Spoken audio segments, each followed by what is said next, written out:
10 seconds remaining. 5 seconds remaining. Team Liquids.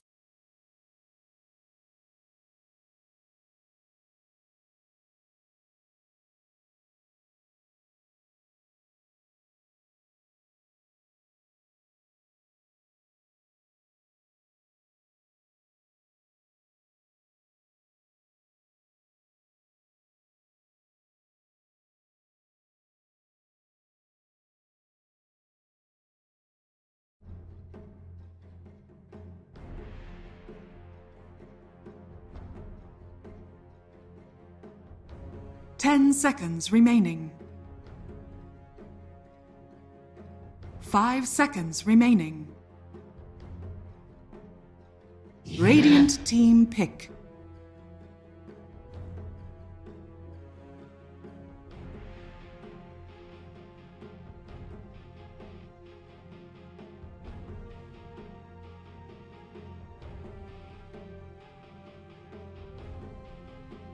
Ten seconds remaining. We have Team Liquid and Team Nigma ready to fight it out here in the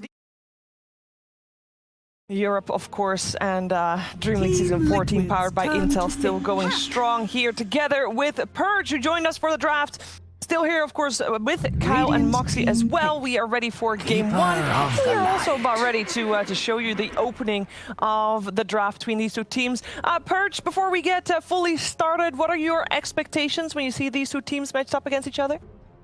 I mean, the obvious thing is it's going to be a super good series because there's extremely skilled players on both sides. They've all played with each other for such a long time, so I'm sure it's going to be really cool. Lots of cool strats as well, I'm sure will be developed. I think the important thing to think about as well is that last time we saw Team Liquid, they went with very similar core heroes every single game. And this match, we'll see if they're going to end up sticking the same stuff or not. Or maybe Nigma will push them into a weird place. Well, it'll be difficult as Nigma just took one of those cores away in their first overall selection in the Puck and did a solid for me and my sanity and banned Lone Druid first too.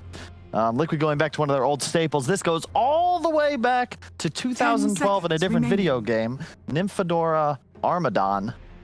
Now Coddle Bristleback. Same concept. Spam quills, give mana, run at enemies.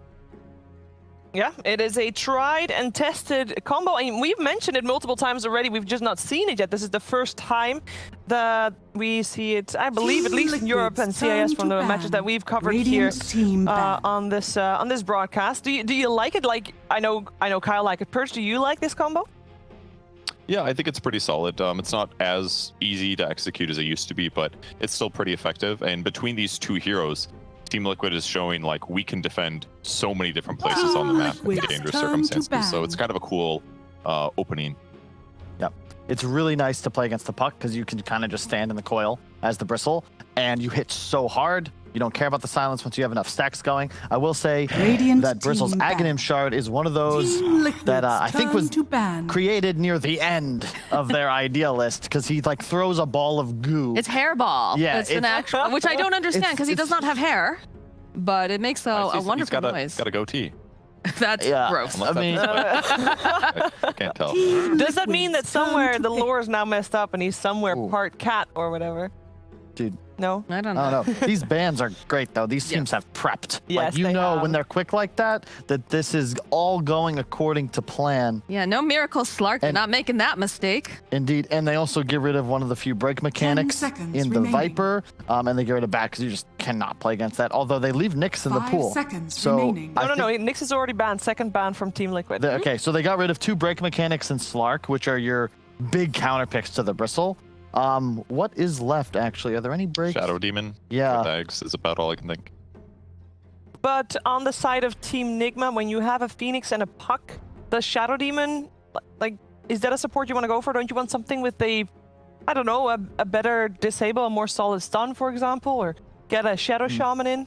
Radiant team pick. Yeah, I don't think the break is like that mandatory, especially because it would be delayed until you get Ags. So if you're forcing yourself just to break the Bristle, it's probably not worth it. You can get more offensive heroes to get more done. Win lanes harder, for example, rather than worry about break at 35 minutes or something. I'm just always afraid playing against Bristle without a break because 5 it's just a win seconds condition remaining. at times. If he gets too Yeah. fat, you just can't kill him. Is there an And easy there's solution? there's so many spell lifesteal items right now as well Yeah, that if you exactly. don't break his back, you can get an insane amount of quills and lifesteal Oh, yeah. for way earlier phase of the game than normal. Yeah, The eternal shroud. Yeah, it's- exactly. It's built for Bristle. Perfect. Is there an easy solution for getting a hero that will want to get like a silver edge anyway, for example? You can also just look to like match up. Like I think LC as an example is the hardest Bristle counter if you're not thinking break, because you force him to face you. And that at least handles it in an alternative way. You have the option to do that here if you're Enigma. You could also do it even as a support, but that's like maybe a little too complicated. You can also go for something like a Necro. OD is in the pool, or you can just play a different kind of game, say Tinker, and you split push constantly, and just abuse Hex later on in the game. Yeah, we haven't seen any Necro. Really. I know that. I feel like you brought it up a couple times now. Kyle. Actually, good against the Bristle. It's just too slow. You know, you keep seeing like these Bloodseekers, the Slarks, the Morphling. They all stay on that Void Spirit even. They're fast moving. They control runes. Necro's just a waddler. Radiant We like saw team Tide pick. yesterday. That didn't feel good. A lot of those heroes can initiate without items, and that's not That's the a good case for point. Necro. He's like Right. 285 movement speed, so he has to slowly walk in and follow up on somebody else's damage, Yeah. which is just super situational. We're having a lot of tanky boys on the side of Team Liquid with the 10 Dragon Knight seconds there picked up remaining. as well. Really good with 5 Coddle. seconds remaining. You're somewhat slow moving, but you can bring him around the map. In addition, you counter Puck. It's been like Radiant team banned. the best hero, both, you know, it's good in lane, good against Bloodseeker. Interesting. It'll force Liquid's heroes to stay stationary. I guess they're banging, you know, they do have a ton of AoE damage. Just the Phoenix is kind of nice. Rupture plus Egg is always a good combination, but I am not a huge fan of 10 Bloodseeker seconds against remaining. the two cores of Liquid. You don't have For too what much reason? Five Because sustain. they're seconds too much remaining. AP or something? Yeah, too much sustained region. Like if you fall behind as Bloodseeker, you're just gonna rupture somebody and they're gonna stand there, and that's that. They've been playing Bloodseeker off lane so far only. Is that something that you're expecting here as well? Yeah, I think it's an MC hero. Mhm. I think the last one is gonna. Well, we'll see what Miracle plays. I don't think it'll be the Puck. Liquid have the overall last Team pick. Liquid's Who's hitting this turn egg to is my other ban. question. On the side of Liquid.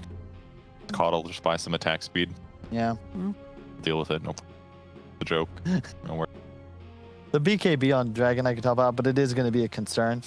Part of the issue No-Tail had in that second game, the previous series, was that there 10 were multiple seconds BKBs. remaining. There's a jug, like Void Spirits just leaping on top of it. So egging in a 5 good spot seconds was always going to remaining. be a challenge. Mhm. I'm not a huge believer in Sand Radiant King, team but ban. you know the Liquid Boy, specifically Boxy, it's one of his favorites.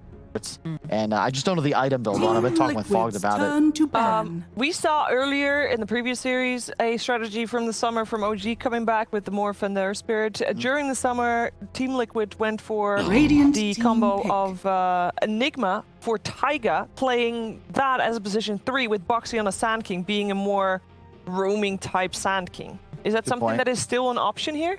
Could be. It's not the greatest Enigma game, and I think you need. 10 seconds remaining. I'd love to see something with map control. Like you need damage 5 follow-up. You have a seconds lot of remaining. sustained DPS, but you'd really like a spellcaster. You want some burst. You want follow-up for the SK DK stuns, because right now you don't have that +1 to land kills on rotations. And I'm worried if you're banking on 5-on-5s, you effectively can't team fight Liquid's Enigma right now turn if to Coil Egg go down. And whoa, that is a that's a carry Bloodseeker most likely now. And Axe, same concept as the LC. It's a good counter to the Bristle because you force him to face your allies, and it removes and negates the back armor. Ultimate Egg Protector as well. Yep. Like some counter 10 initiation when they seconds go after the remaining. egg. Let's see what I the really like answer it. is. Mirana, Okay. you may Seems now like a good select your heroes. Okay. There's your egg hitter. Who's gonna play it? Okay, it is Taiga playing Sand King, so it's a 4 Sand King, and that's gonna be a 3 Mirana, I'm guessing, or 3 Dragonite. Yeah, Yeah. Boxy. Boxy on the Yeah, 3 Marana. Mirana. You can see the shard, do you think, on the Marana? probably later in the game. Yeah, I mean, there's an egg hitter. They can kill egg easily. They have 2 stun setups with Dragonite and Sand King, so that's how they're going to land arrows. And all of a sudden, it makes those like stun initiators feel a lot better because of the fact that they're going to be able to follow it up with an arrow. So if they can get those combos to work, it could be really good. All right, we're gonna see if we get those combos to work. Thank you so much for joining us for the draft, Purge. Kyle, 10 heroes on the board. Who's gonna take the first game with the best of 3? I gotta say, I like what Kuro's cooked up. I think that they have answers. They've got better team fight. I'm not sold on Mirana offlane, especially into Bloodseeker, Axe, Puck, Coil. Like, it's just a tough game. There's a Void Spirit you got to worry about too. It just feels like they're gonna have the answers, but it's, you know, it's Liquid. You never know. But they'll need to execute a lot of kills in like this sort of simplistic skirmish style, like arrow. Follow up. Okay, we'll get a tower now, and they need to be real cautious about their team fight. Bristle has to be top net worth entire game. Take the win. Yeah, I'm liking what Nigma's got going on. I love the idea, because again, we saw in the earlier series, the Phoenix just had nothing to protect the egg. In this case, we've got stuff to protect the egg, and it feels like they really knew what they wanted to do with this draft, whereas I felt Liquid was a little bit more like, okay, we need to find something. I guess this solves our problem, so I'm gonna go with Nigma. All right, let's find out what's gonna happen then in this opening game of the series. We have for commentary duo, OD Pixel and BSJ. Thank you very much, Steve. Yeah, this should be a fun one for sure. Nigma up against Liquid. Brian, we've had the drafts. Quite a lot to talk about. What are you most excited to see here? I'm excited for the carry Bristle. This is a hero that I kind of theory crafted with the Eternal Shroud. I'm curious if you go on carry, because the off-lane Bristle, it seems pretty obvious that utility plus tankiness would be nice, but is he going to go more like the S and Y? Is he going to go more like the damage route? But I like this off-lane Mirana for specifically Liquid, because if it was any other team, I feel like I would be concerned for the same reasons Kyle is, but what they tend to do is they'll swap up like the roles of the Sand King and the Mirana, where the Sand King becomes more of the 3 and the Mirana is just for the egg, I think later on. But here we go. Oh my goodness, yeah, we have a 4-5-on-5 here, really, with Tiger starting things off with the Burrow Strike. Lovebright's going to be down, silencing the Sand King. Who's going to get the kill first? Tiger's getting low to the battle under. Nigma's running him down, but it's going to be Liquid to get first. But taking down mind control. They do lose Tiger in return, as it's a 1-for-1. They're going to be able to get a second. Liquid, as they'll also finish off Kuro with stacked wheels. It's 2 kills for Liquid, just the 1 hit, but Nigma, but yeah, both teams already ready to brawl, and I think we're going to see a lot of that this game, right, Brian? Both teams are going to want to be bringing the fight. Yeah, there is non-stop fight from Balvies here. So much damage, so much control on both sides, and yeah, I think that's only a small sample of what's to come.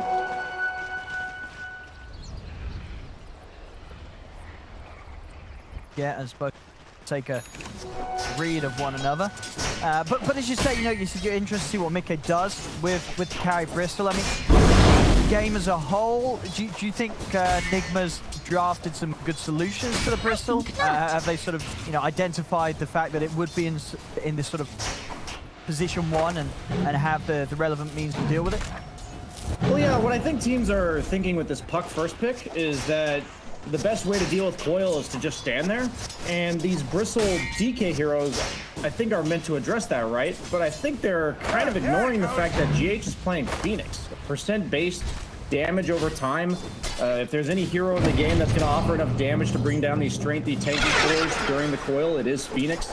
So we've seen GH carry the crap out of games with it in the past, and I think he's going to be kind of the crucial factor towards it. I'm curious if they're going to try to do any synergy with the Blood Rage to amp up his damage even more, but he'll probably just be using it on himself most of the game. Yeah, for sure. Having this axe as the last bit is very nice to get that Bristol facing the correct way so they can get the damage into the front. Top going in the mid lane so far, quite for 7-for-1. We are trade between 2. Down bottom, Palm for Miracle. Pretty good so far here, 8-for-4. Boxy getting out of this lane. Not a lot at all, but it's going to be what we do see Liquid doing. Looks like Boxy's sort of taking a step back, and they're going to be letting Tiger doing the farming on this bottom lane as the Sand King. So weird that they do this. It's the only team I've seen in a long time do it. It's a lot about Taiga plays these really greedy heroes, the ones that end up being like carry or like poison of themselves from the support role, like the Enigma. In this case, Sand King is a very heavy farming core. He becomes more of a split pushing mobile hero. I think they're gonna have a tough time dealing with him later as well. My issue with Team Enigma's draft potentially is not necessarily that they can't bring down one of these heroes, but that they can't bring down all of them. That there's just three very tanky. They're all gonna build to live cores, and pretty much all of Enigma's team is predicated around killing them. Yeah, you feel it for Liquid as well. Bottom. Rather low. He's going to start running down Tiger. Tiger's Burrow Strike available for a couple of seconds. Miracle's going to have damage in time. No Burrow Strike. But Miracle will still get the kill. Might bring down the Bloodseeker in time as Miracle is out this side. Maybe he wants to try and get back in. Remnant's out with Kuro. Kuro will die, but it looks like Miracle find the clean up. Boxy with the lead salving up. Miracle trying to chase. Boxy's got enough leak charges to get out of there. Bloodseeker hero, man. The sustain is insane. All these little skirmishes are going to come down to like that fine line if he gets that kill off or not, because then he gets all of his health back and lives for it. But Taiga's going to be back in lane, full HP. Void Spirit will have to keep you back and give him a couple salves. He does have that, so lane's pushing in though. Miracle might miss a decent amount of creeps. Kuroki going to drag the creeps off the tower for his carry. Quite nice of him to do that. I don't think that death's all that bad for Taiga. Boxy ends up getting a solo XP on a kill as well. And then overall, since he's coming back full health, and basically this stun combo scales really well against this Bloodseeker hero. He's not going to have some natural way to survive, so Void Spirit's going to be glued down here for a while. But yeah, it seems like both teams have so much threat on each other down here that it's pins and needles. That's all I'm thinking with this one. Yeah, both sides just each other very low, and yeah, but both duos sort of having to really think if, you know, can we keep pushing for this kill, or are they just going to be able to turn around and his head? So aggressive at the same time. Kuro starting to go forward. Taiga, time he can sort of find that Burrow Strike into the arrow, they'll shot taking them down. Mid, Weeha take the walk back to base here. Quite probably did have a DD go help him. So great against him. Time to come out. Wave or so ahead of Weeha now that Weeha has had to spend that time in his base. Bounce runes up. Insania is able to step in and grab it away from GH. Get Insania low, but can't really go for the aggressive. The prize is mine. Crossing. Dire's structures are fortified. Insania. So far, pretty close start across the board. Anything sort of surprising you with the way the lanes have gone down? Is there any sort of lanes that you would sort of imagine would have begun to look a bit more one-sided? No, I'd say most of the heroes in this game are kind of about getting their own stuff, as we see a Queer in the mid lane, GH with the immediate TP, and Kuroki with the reach around, but nope, the arrow from Boxy is actually going to potentially save Koikba here. Will it be enough? Dire's middle tower is under attack. GH able to lay down those nice last few fire spirits to secure the kill on Koikba. Now Boxy, he's committed in team to try and help out. May you ride He'll on also leather lose his zephyrs. life there. Nice attempt with the arrow follow-up onto GH, but not quite enough to kill him. GH able to get out the dive from the spirits to make sure that the Nigma still come out on top of that defense ground mid that we are setting up. And finding himself that very lovely. Yeah, that just shows a really good understanding of the matchup from Team Nigma, Dire's because middle Puck tower just is usually under doesn't have enough attack. damage to stop that original DK push. So that first DK form amounted to nothing, and that's a crucial timing to kind of slow down, because DK is a traditional counter to Puck that we see in another lane. I'm not going to have much time to talk at all this game. Boxy arrows up on Kuroki. To be able to have this here, Kuro. No further way to get out of there. Tiger comes in with the last punch. Same time, top lane. I mean, that's not. It's going to be a tough hero to take down right now. Mikke with the brace of the Ring of Health. Not really a target that these two are going to be able to do too much about. I just love DK against Puck, because Puck's all about that poke damage early, and DK has that instant stun to deal with Puck later. As Weeha has decided, I'm no longer worrying about this DK, as Quail is used to kill the Coddle, but your it's pretty good impertinence. when you make a quick rotation like that. And Mickey might have to be a bit fearful, but that's kind of Dire's the power courier of has been Bristleback, killed. is that even without his support, he could be pretty tanky here, but instead the spear damage. They got it. Wow. But excellent move from We Are, turning that, quick straight dream call into a keeper of the line into a kill on the carry. Now back up towards mid. Miracle is going to come across the start to set up onto Quake, but with the run, Quake trying to step back up in the safety of the high ground. He's not going to be able to get away, and We Are, he's the one to turn up to clean up the glory here. Triple kill for We Are, maybe even more. Boxy getting very low. The urn's going to tick him down, and We Are going to be able to get another ultra kill on the pug.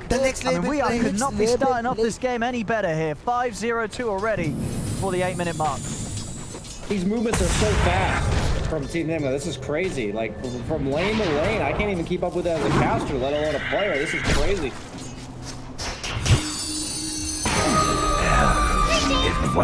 Just had a poke around We Are. Not going to be able to grab his hands on the room. Will end away. Progress and Miracle going for the phase into the Radiant Maelstrom. And is this scanning. sort of this is the go-to build nowadays on carry Bloodseeker Maelstrom every time?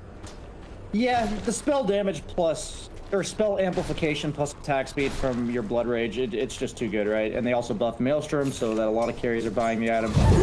It's just crazy that they have so many tanky cores on the side of Team Liquid, and Nigma just understands that so well, because they realize if they want to bring down these cores, they need 3 or 4 heroes. That's exactly what they're bringing. They're bringing ample numbers to every single fight. And I think Liquid, even though they're like dying on these crucial cores, maybe this amount of resources required to do so is not all that bad, because they're still about neck and neck. See, a bit of a repeat of what we had earlier. We Are finding the opportunity to go onto the stadium with the coil. Kill, see if Mickey can get anything in return. Jump away back to safety. Mind control. More time to step across, grab Mickey with the call, dunk him down. As Enigma just continuing to do an excellent job at finding these kills. And pretty much every attempt that Enigma goes for in this early game to get some sort of action, especially when it's around We Are, has just ended up in success. Liquid taking some heavy hits here when it comes to the hero. Yeah, I really do think the setup for all this is so much about that shutting down that first DK ultimate, because a lot of these movements would be stopped if DK was applying a lot of pressure on the mid tower. But Phoenix able to defend that tower alone. As I've talked for 3 seconds, and we have another engagement kill. bottom. Yep, Tiger. He's getting gone upon by Radiant's Miracle. bottom tower is under attack. Enigma just not missing a single beat when it comes to seizing any opportunity. Just go, and as soon as that kill happens, we sweep across to We Are. He's making moves already with the smoke, trying to find the sit jump onto Boxy. Boxy into the trees. Those will end in time. We get him away. Use those leaps though to keep himself alive. Look what they found here too, a very juicy triple stack. They're going to be able to clear this out for themselves. Those were 4 bounties going the way of Enigma, so that's just such a well-timed move, because they knew that nobody on the side of Liquid would be able to get the top bounties, so by committing 4 heroes here, they can safely just have the action to pick up the other 2 bounties. They've called We Are. Wiper with the stun set up and a lot of follow-up too. Boxy with the arrow, Tiger jumps in with the burrow strike, finally able to put an end to sort of We Are's clean opening to this game. Top lane is saying it. Bring Tiger across. Take this down. They've got the combo. Burrow strike into the arrow. And they will drop the epicenter as well. They're going to do every bit of damage to take down Mind. They will. They'll get him.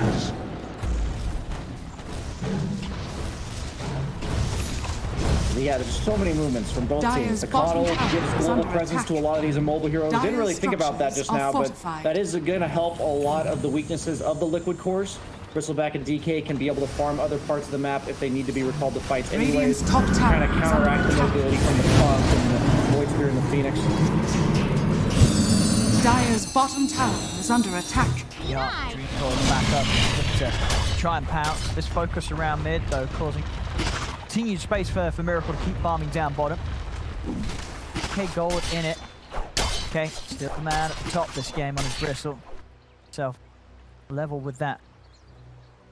11 for 7. Right there. Very, very close right now. Behind and at some of the items. Tiger, he's creep away from the blink. Big component of fight that's going to enable them to start this chain stun do have between the Sand King, DK, and Mirana. Certainly make Weeha's life a little bit difficult. As we saw last time, caught out by one stun, pretty much done for. Not a lot that his team can do to save him if he gets an issue. Yeah, neither team really has any saves. They're all just a bunch of stuns and a bunch of damage.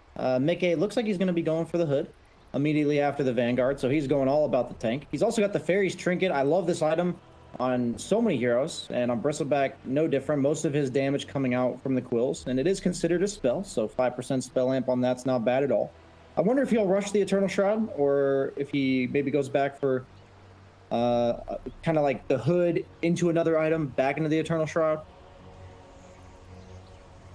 What sort of options would you sort of consider if you were the carry Bristle, rather than, say, going all the way for the... Are you just sort of building anything else that you can sort of get to help you out damage-wise? Or do you think that he can afford to just build fully for the tank and rely on the rest of his team kills around him? I think that SNY would probably be the only reasonable item, but now that SNY no longer gives spell lifesteal amp, it used to give that, I think it's not as good with the Eternal Shroud, even though that didn't used to exist. But you know, it used to be synergy with any hero that wanted to sustain. I think his damage items will come out later, and I also think his damage comes out of his like natural scaling, the level 20 talent, the quills damage, the level 25 talent for his right click damage. I'm just honestly, I don't think I've ever been more relieved by a pause, because I haven't had a second to catch my breath. There's so much going on. What's going on in this game? No, it's just, great to see as well from these two teams. It's something a little bit different. I feel like we've had a lot of games today and yesterday as well, really, where you can sort of look at it from really the end of the draft and sort of say, well, this game's going to be very hard for this team. This game seems pretty even, right? Both teams very comfortable lineups for themselves. This opening 12 minutes, it couldn't have been any closer. See a Mirana ulti. Are we looking to make something happen top? They have caught ultimate if they need to recall somebody else.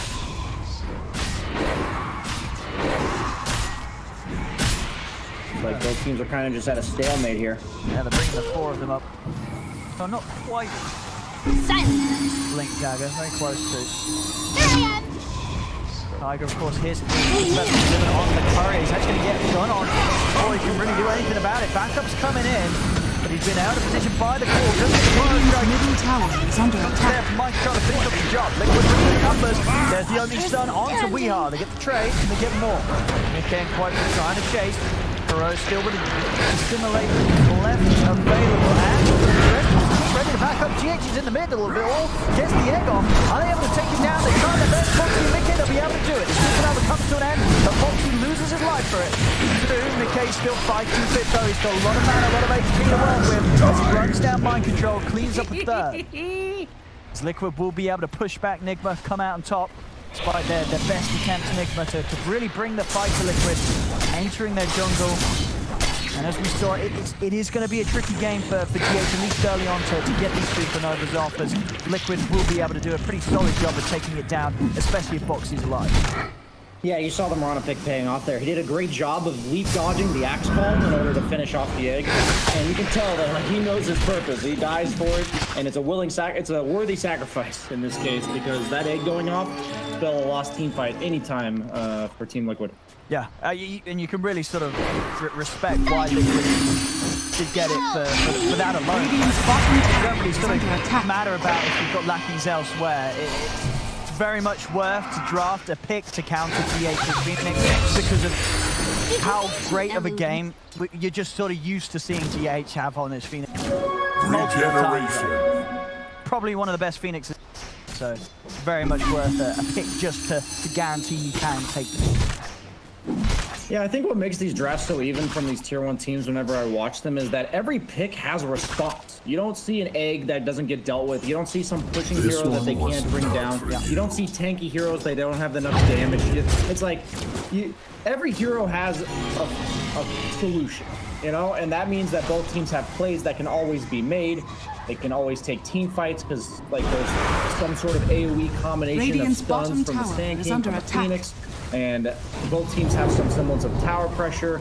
But in the form of Nigma, it's mainly the kill threat. So that's why Team Liquid is constantly able to contest these power pushes. And the beauty of the Coddle Bristle combo, a lot of people think of it as the mana, but I'll just harp again Radiant's or like bottom reiterate tower is the under fact attack. that the Coddle being able to bring the Bristle from wherever, he's basically a Spectre in regards to where he gets to farm. Radiant's Like it's not a matter of like, you know, his team fight presence, but Radiant's the fact that he can be bottom farming tower is under anywhere on the attack. map as a hero that usually struggles with mobility. Suddenly, that's a lot of efficiency that racks itself up. And even though he had a couple early deaths, Radiant's Bristol's still bottom #1 net tower has worth fallen. 15 minutes in. Moonlight popped in. Be able to catch wind of doing warding job. And now they'll be able to take his life. Cannot see the true Yeah, done that. Now. Dyer's Immediately top able to tower remove is that under vision. attack. Head. Mind control. Jumping onto Tiger. Well, up from Miracle, and we are throwing everything down onto the Sand King. Tiger doesn't get a chance to throw anything out in return. I think now, mind control. He's going to get caught out though, and he'll be the one to lose his life in return. Can they catch anything else? They can. An attempted TP out from Miracle could be stopped by the Burrow Strike. He's trying to run with the solar bind, slowing him down. Miracle also pay with his life. Dyer's top tower is Holding under defense. attack. Tiger's buyback. Radiant's Cures top them tower that is setup under and that attack. catch onto Miracle. That's definitely a work. Yeah, it looks like he is going for the SNY on Bristle. It is a very feels good item on the hero. And it's nice against Axe. Really the Radiant only way to deal with structures Paul are is to just fortified. make the Paul last less amount of Radiant's time. top tower is under It's attack. going to allow him to be more mobile in fights. It's also going to be a good way to deal with the Rupture. The Trash this game. They're going to try to bring down this tank for it. Yeah, straight in they go.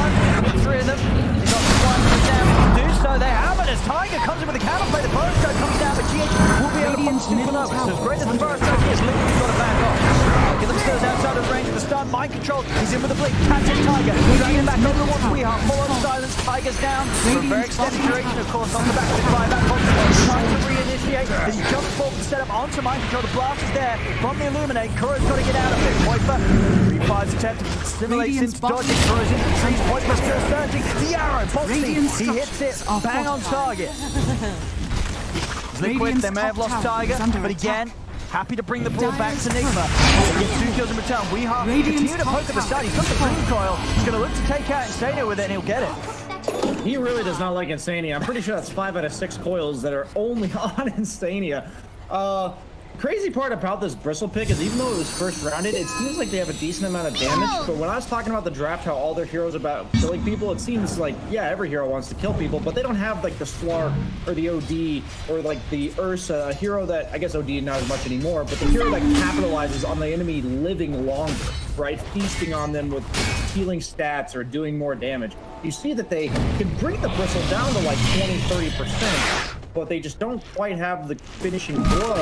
And if they don't bring down the Bristle, that's about the Liquid's equivalent of not Dyer's killing the top Phoenix tower Egg, is under right? Because he's attack. going to have all that damage dealt to you with the quills. He got it salved up by Insania so he could rejoin the fight.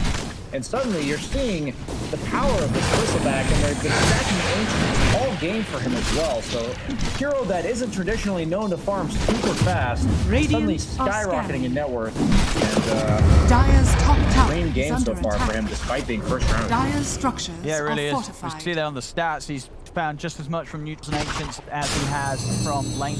Dyer's top Because of tower this is insane under amount of attack. stacking that's going on for Dyer's Liquid. top And tower as we've come is to know, fallen. just as a team throughout all of the sort of recent appearances, the second half of 2020, Liquid just by the team that stacked the most. Liquid. With the Moonlight. Nigma pretty prepared though. They're all here as a 5-man on the high ground. He's able to find the jump on who. Weeheart's going to show himself mid, quite far in immediately with the Dragon Tail stun. They got the first kill him off, they do. Tiger has the follow-up epicenter, they take down Weeheart. Now they're going to look to try and get back out. Tiger with the Burrow Strike, it's already been ruptured. Getting burnt low by the Sunray, Mind Control. Comes in with the Berserk score, effectively the egg is attempted, but again, Liquid, they take it out straight away. They're also finding clean up on Miracle. Radiant's Nigma, middle they've got to run, tower but quite far. In the Dragon Tail catches Burrow as well. This time, a clean team fight win for Liquid as they take 4 heroes down. should have seen that coming. Radiant structures. Yeah, this is getting out of control quick. These tanky heroes, it's all about hitting that threshold, Radiant's whether or middle not they can tower burst is you. under attack. And if they're being forced to now rupture a Sand King, that's kind of what I was worried about when I saw their draft, is that if Radiant's they fall middle behind at tower all, has fallen. there's just too many tanky guys. There's not enough spells to be casted on the side of Nigma to bring these guys down. Number one weakness of Puck is sustained damage over time. And this is a hero that's been getting first rounded, considered very powerful this patch. And I think, it's amazing to see these top tier teams kind of just dissect a hero. It's like their entire draft is predicated around being so tanky that the damage from Puck eventually becomes underwhelming. And this is your mid hero. They didn't counter some 5 position hero. This is a mid Puck, and they try to make up for it, I think, with the Bloodseeker Axe, a lot of burst damage, fear damage. And I see what they're going for, and I really like it, but Dire's it's middle tower is under proving attack. to just not quite be enough. No, for sure. And in a game where Nigma's been getting a lot done. It's not like they're suffering in the play. It's really is, as you say, just an element of the fact that the heroes they have is not quite able to do enough to deal with what bring at this. The action. We are trying to get the Lincoln Sphere done so he has some sort of safety against this solid initiative quite fully. I can tell the death of him times now. I wonder if skipping that Spirit Vessel might be a massive mistake for Weehaw here, because to bring down DK and Bristle mid-game, I think that reducing their heal over time, for Bristle, since he reduces 40% of the damage, every single health that he regens is even more impactful during the middle of a fight, because it represents more damage that you have to do to him. And they went for this Witch's Blade, which is a very common item we've seen on Puck. But this Dire's game, middle tower those is under times where attack. Bristle barely lived, the times where DK barely lived, might not have been the case with the Spirit Vessel. So I wonder if they'll talk about that one after Dire the game. are But scanning. obviously this one's not over just yet. Liquid looks like they're grouping up, ready to smoke. Showing Bristle in lane, that's one of his strengths as a carry, is that he can kind of just farm wherever, and you never want to go on him. Especially against a team like Liquid that's always going to have this sort of setup of this team. Okay. Whole team behind him. But trap, they'll get hurt.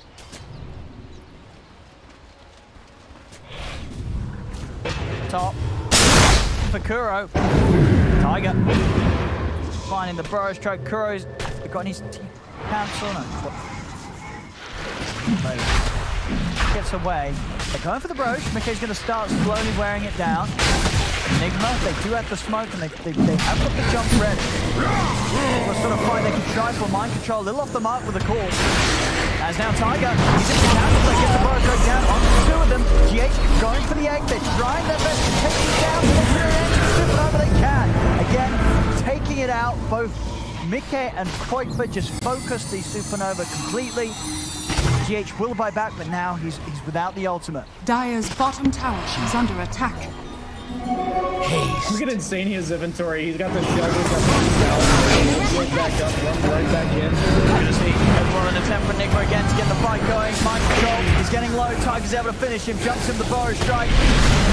As it really just seems to be what you're saying right now, Brian. You know, Nigma, they're trying to do something, but it almost just feels impossible right now. What can they do? They're sort of running out of options against Liquid's lineup right now, but with the build-up, the itemization they have, these heroes just do too much for Nigma to deal. I think one of the worst feelings in Dota is playing a girl at the top and having a guy that just walks into you, and you just can't do anything. You're supposed these heroes are meant to just burst somebody. They're meant to be a threat. You're supposed to be afraid of them. You're supposed to be worried about your positioning at all times to get heroes like this. And Mickey, he just ran straight up the high ground, with no care in the world. Doesn't even care if he's facing them. I love the Sand King pick specifically here because it offers an AoE stun that punishes them grouping up around the Bristle. We saw it top earlier when they tried to burst him when it led to the 4-man burrow strike. We saw it there. Just some sort of deterrent similar to the Axe Sig. Bristle is going to force everyone to group around him because if they don't hit him with 4 or 5 heroes, they're not going to kill him. And a lot of times people say, just ignore the Bristle. but he's hitting for 350 damage when he's got those berserkers, or excuse me, warpath stacks going.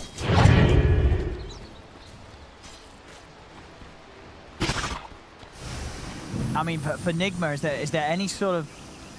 Radiant I mean, are scanning. You know, you look at the sort of Bloodseeker carry Miracle. I mean, he just needs so many items, right? I mean, what sort of point does this Bloodseeker become a threat for the heroes of Liquid on the top lane? Weehaw is trying to push out lane. Phase shift off, but... There as well, buy him some time. He'll be able to make it away. The trees he goes.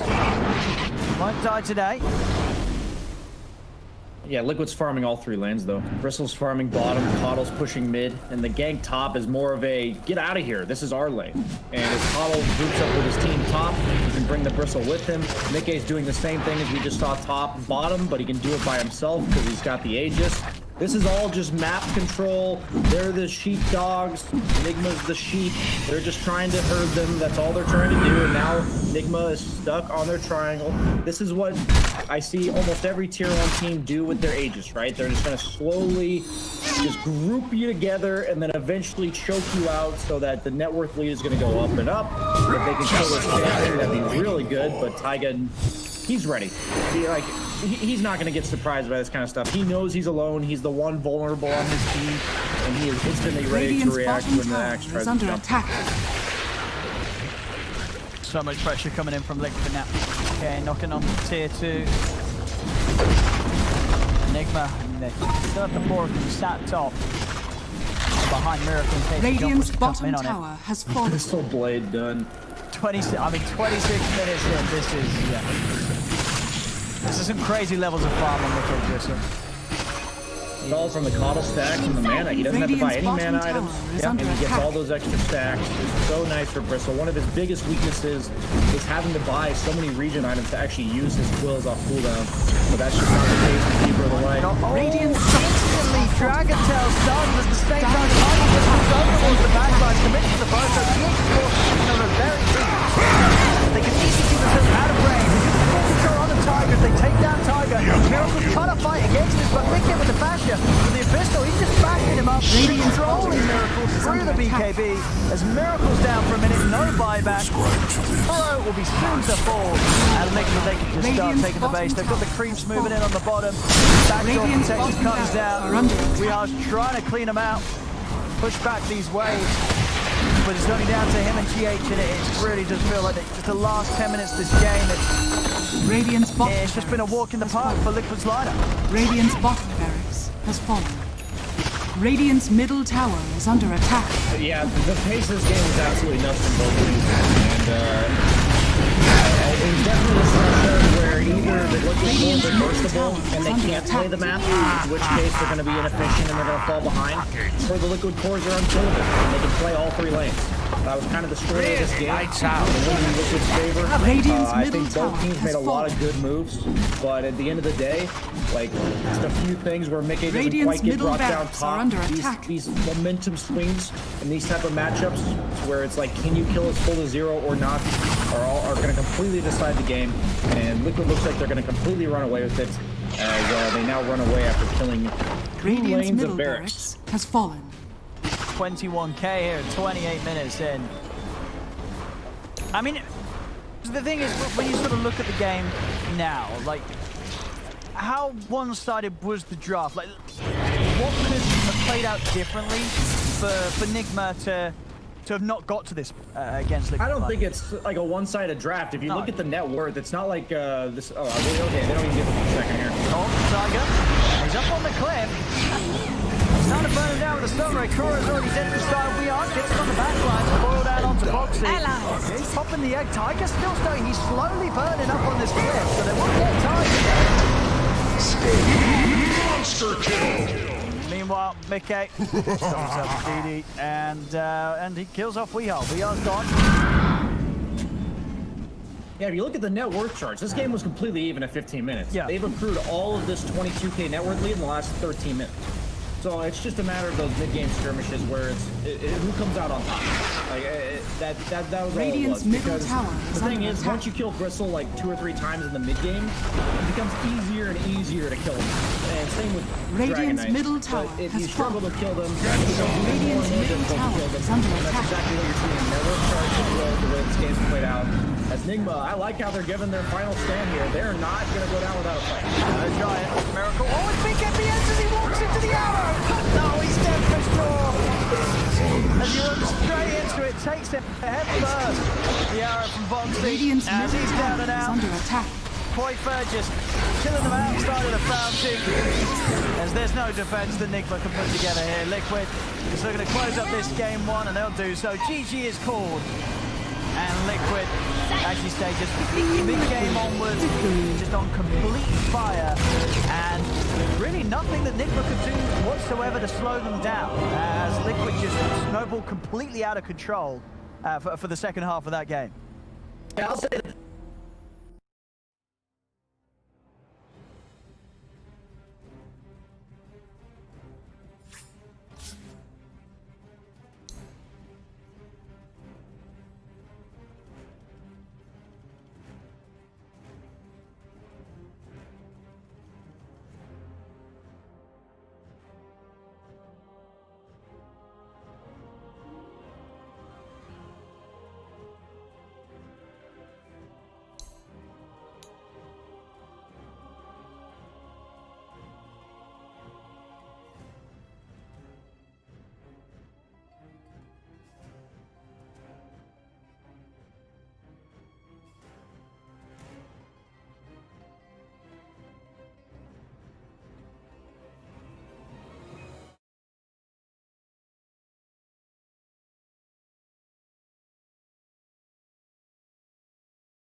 予言の子は間違いなくお前だ。あとは全て託すぞ。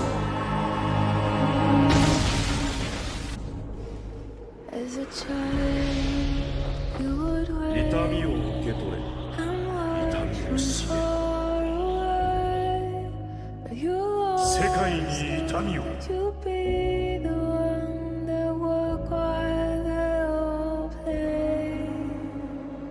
神羅転生。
up, everybody's gonna see it. Oh, all you need to know is that we're holding on.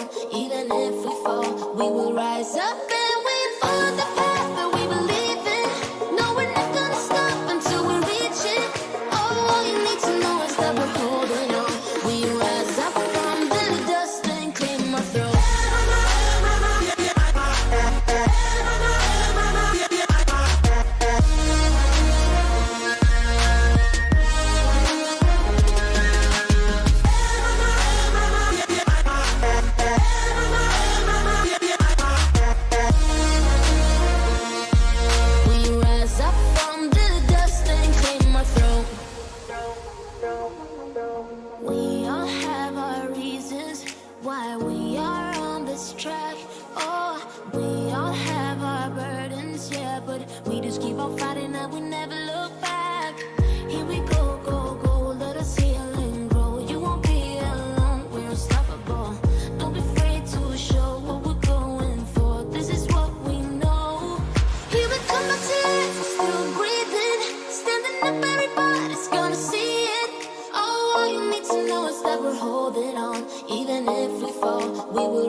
I'm in it.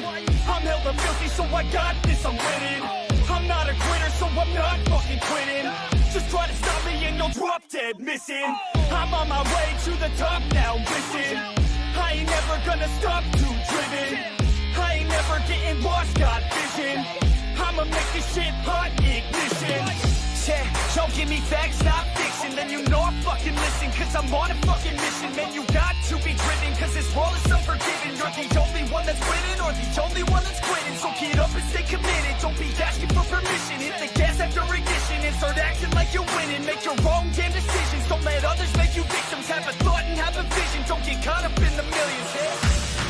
Yeah, I'ma make this shit hot. Oh, I'ma light this shit up. Yeah, I'ma make this shit hot. Oh, I'ma light this shit up.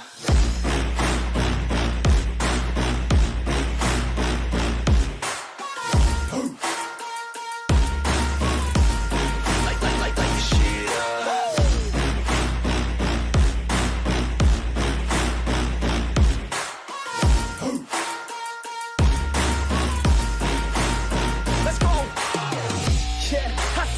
got this, I'm on it. Give me 5 years and I got what I wanted. I'ma go ahead and finish all that I started. I'ma go ahead and get it all uncharted. I can make this place go off like a rocket. I can give a fuck if you hate it or you love it. I don't do this shit cause I think that you're running. I just do this shit cause I know that I want it. I could give a fuck if I die today. If I'ma go out, it's my fucking way.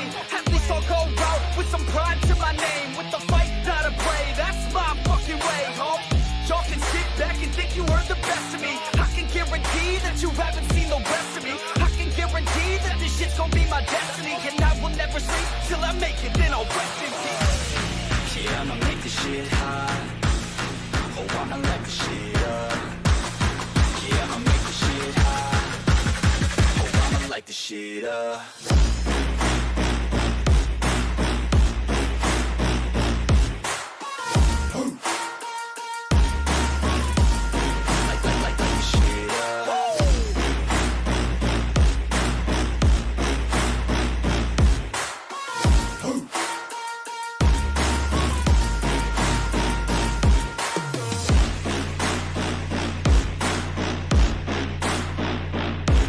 With the best, you fucking with the facts. Yeah. I don't even know what else to say. I'm let that 808 right out though. Yeah.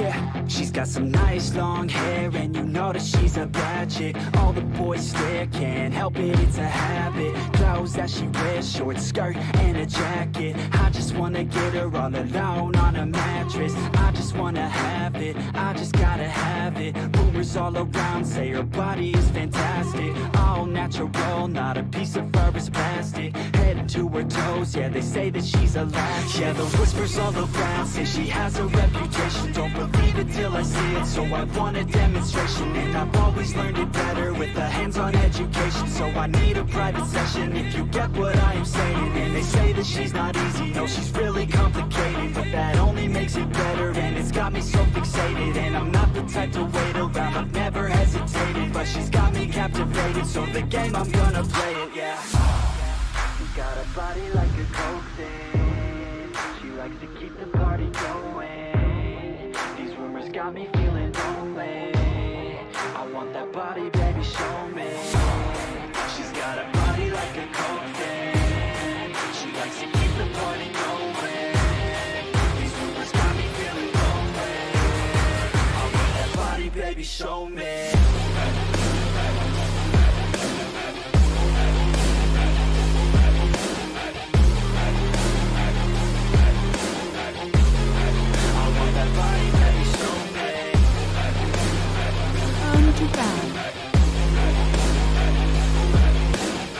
Damage coming from you.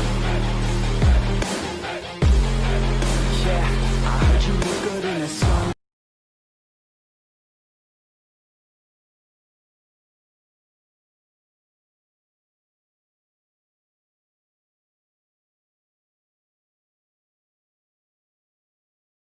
Initiator, and I think that that's what ultimately hurt Nigma as the game continues. They ran out of DPS.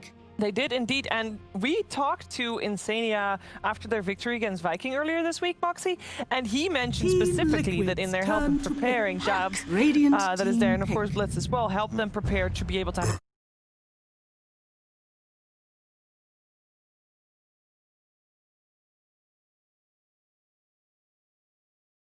You know, I'm a bit of a Liquid fangirl, as I was telling you guys earlier. But with that Mirana pickup, I was like, oh, it kind of feels like they're starting to play into, you know, what they need to pick up instead of what they wanted to. But I was totally wrong. Like, that last pick Mirana for Boxy, it was perfect. Absolutely Wait perfect. a sec, one sec, Moxie. Because yesterday you said you were an Alliance fangirl. Today you're OG and Liquid fangirl. And 4 days ago you said you were a big fan of. No. Liquid and So Alliance who are my two EUs. 10 EUs. seconds So you're remaining. regional based? I am regional based, yeah. What are you going to do 5 at a major. seconds remaining. Yeah. Where there's I'm gonna be Six different excited. She won't have this problem in a major, okay? Not both of those teams are going to be there. I'm gonna be excited to see good Dota. You know, Oh, like at very the end of the day. political correct. At the end of the day, you know, you want to see the plays, you want to see them doing well. True, that is Yeah. true. And shout out to all 10 of the seconds Complexity remaining. fans. I'm sorry if any of you are still there. Team Liquid's We lost a lot. turn You to had ban. any to begin with? Yeah, at least I had a strong Maybe dozen. 2. A strong dozen. Yeah. All right, so we have Team Liquid on the Dire once again. They go for the DK once again, an early pickup, still quite sturdy there. Earth Spirit, actually not banned this 10 time around, so seconds picked up remaining. instantly. And Puck and Phoenix again for Team Nigma, even though it didn't work out. 5 seconds remaining. Do we like it? I do. It's just this. Radiant team I ban. don't know a good word for it, like a trump card philosophy of drafting, where you have a puck, problematic, so we have a DK now. So we're never going to have a ton of issues. We can always kill this hero. It's like we saw yesterday or the Nigma Alliance series, where Miracle's playing the Slark, and there's no BKB piercing disables. Liquid's You don't really have an turn to answer ban. to the Slark. Puck can create similar issues if you don't have this Radiant one-to-one, team you know, stun. Got him. All right, guys, get him.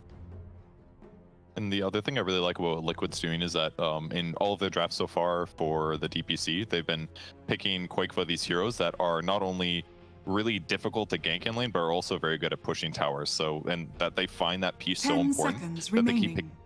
picking. Would have been Lone Druid if not Dragon Knight, but Dragon Knight worked last game, 5 so they seconds just have to remaining. draft slightly different around it. Team That's And really- Liquid's also, turn to Nigma ban. had the same opening lineup too, but this time they banned Caudle, so they felt like Caudle was the issue in making last game hard.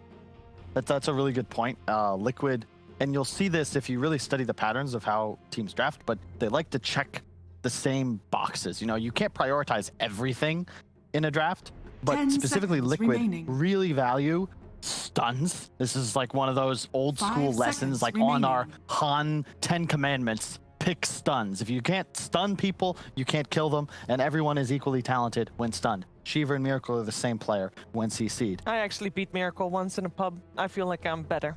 No, Were you sure Miracle or the... no, I actually beat Miracle in a pub. 100%. I beat him, and then Sing Sing sent me a T-shirt saying that I beat Miracle because it was in a Sing Sing stack that I beat So Miracle. it was a Totally promo didn't- for his stream. Well done. Truly done by myself. It was instrumental. The to point the was, victory. That should go on your Wikipedia page, girl. What are you doing? You gotta put that up there. stuns, Radiant tower team pressure pick. are the big ones for Liquid, and Crystal DK provide both. And there she is, telling you, Sheaves, we got to see this hero more. Yeah, I mean we've seen it twice already from Team Liquid. Three? No, from Team Liquid twice. This Before is the third time. Yes, this is the This third is time. the third time. Yes, we've seen it twice before this. This is the, you know, 10 they've seconds already remaining. done really well with it, and lucky number 3. You Yeah, know, and yeah. it's only gonna get better from here. 5 But seconds remaining. I got you. I got you. Thank you. I'm actually curious. With the DK, I felt like the DK was super instrumental to help set up for those arrows coming out for Boxy in the initiation with the blink that he had. Is Mirana still on the table here? I think Now so. we have Yeah. Earth Spirit and Crystal Maiden, because Mirana was played a little bit more as a 4. It's definitely one of the better egg killers. With the fact that they have only DK for the stun right now, like the fact that they had 2 setup stuns made it definitely a stronger pick. Because if there's just like one guy that sets up stuns really well, it doesn't always work as easily because Mirana's not always going to be around that one guy. So I wouldn't necessarily rush into it, but definitely is on the table. Yeah. This is something that PPD-ZG used to always love to do, this CM Earth Spirit combination, but you don't necessarily want to go for a hero like Mirana. It's more mixed damage. You can kind of double down on AoE and physical DPS because your support duo forces BKBs. And that's really nice to have. You just need that right-click Team damage. Liquid's turn to pick. They go Bloodseeker again. Man, that is... I just don't like Bloodseeker too much into this support duo, especially the DK I picked again. But maybe this time Radiant Bloodseeker team is pick. picked up as more Legion of an offlane Commander. intended hero as the Legion Commander comes out. They're going fast. They're very rapid right now. Love it. Exactly what they want to do. This is a really underrated hero Radiant right now, team too. back. And you have infinite mana with the CM. So we saw the Dusa ban last game. I was a little curious about it, but I do like the Legion because it's going to allow them to save people's lives. So if somebody gets stream coiled, Legion showing up and dispelling them and giving them heal is a good option. And also attack speed, you can kill Egg with Legion Commander. 10 You can do Blade Mill, remaining. Blink duels on Bloodseeker and be really effective. So they have some good options here. This 5 might be seconds remaining. a little nuts, but this is a sniper game for Team Liquid.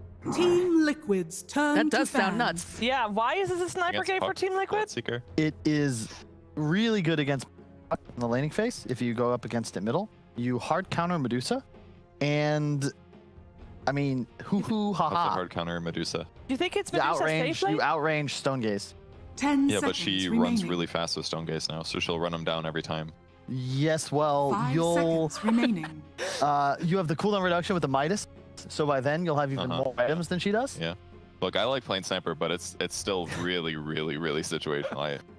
Okay. He did say it was close nuts, this to one out be with fair. It something was a safe. little nuts. Yes.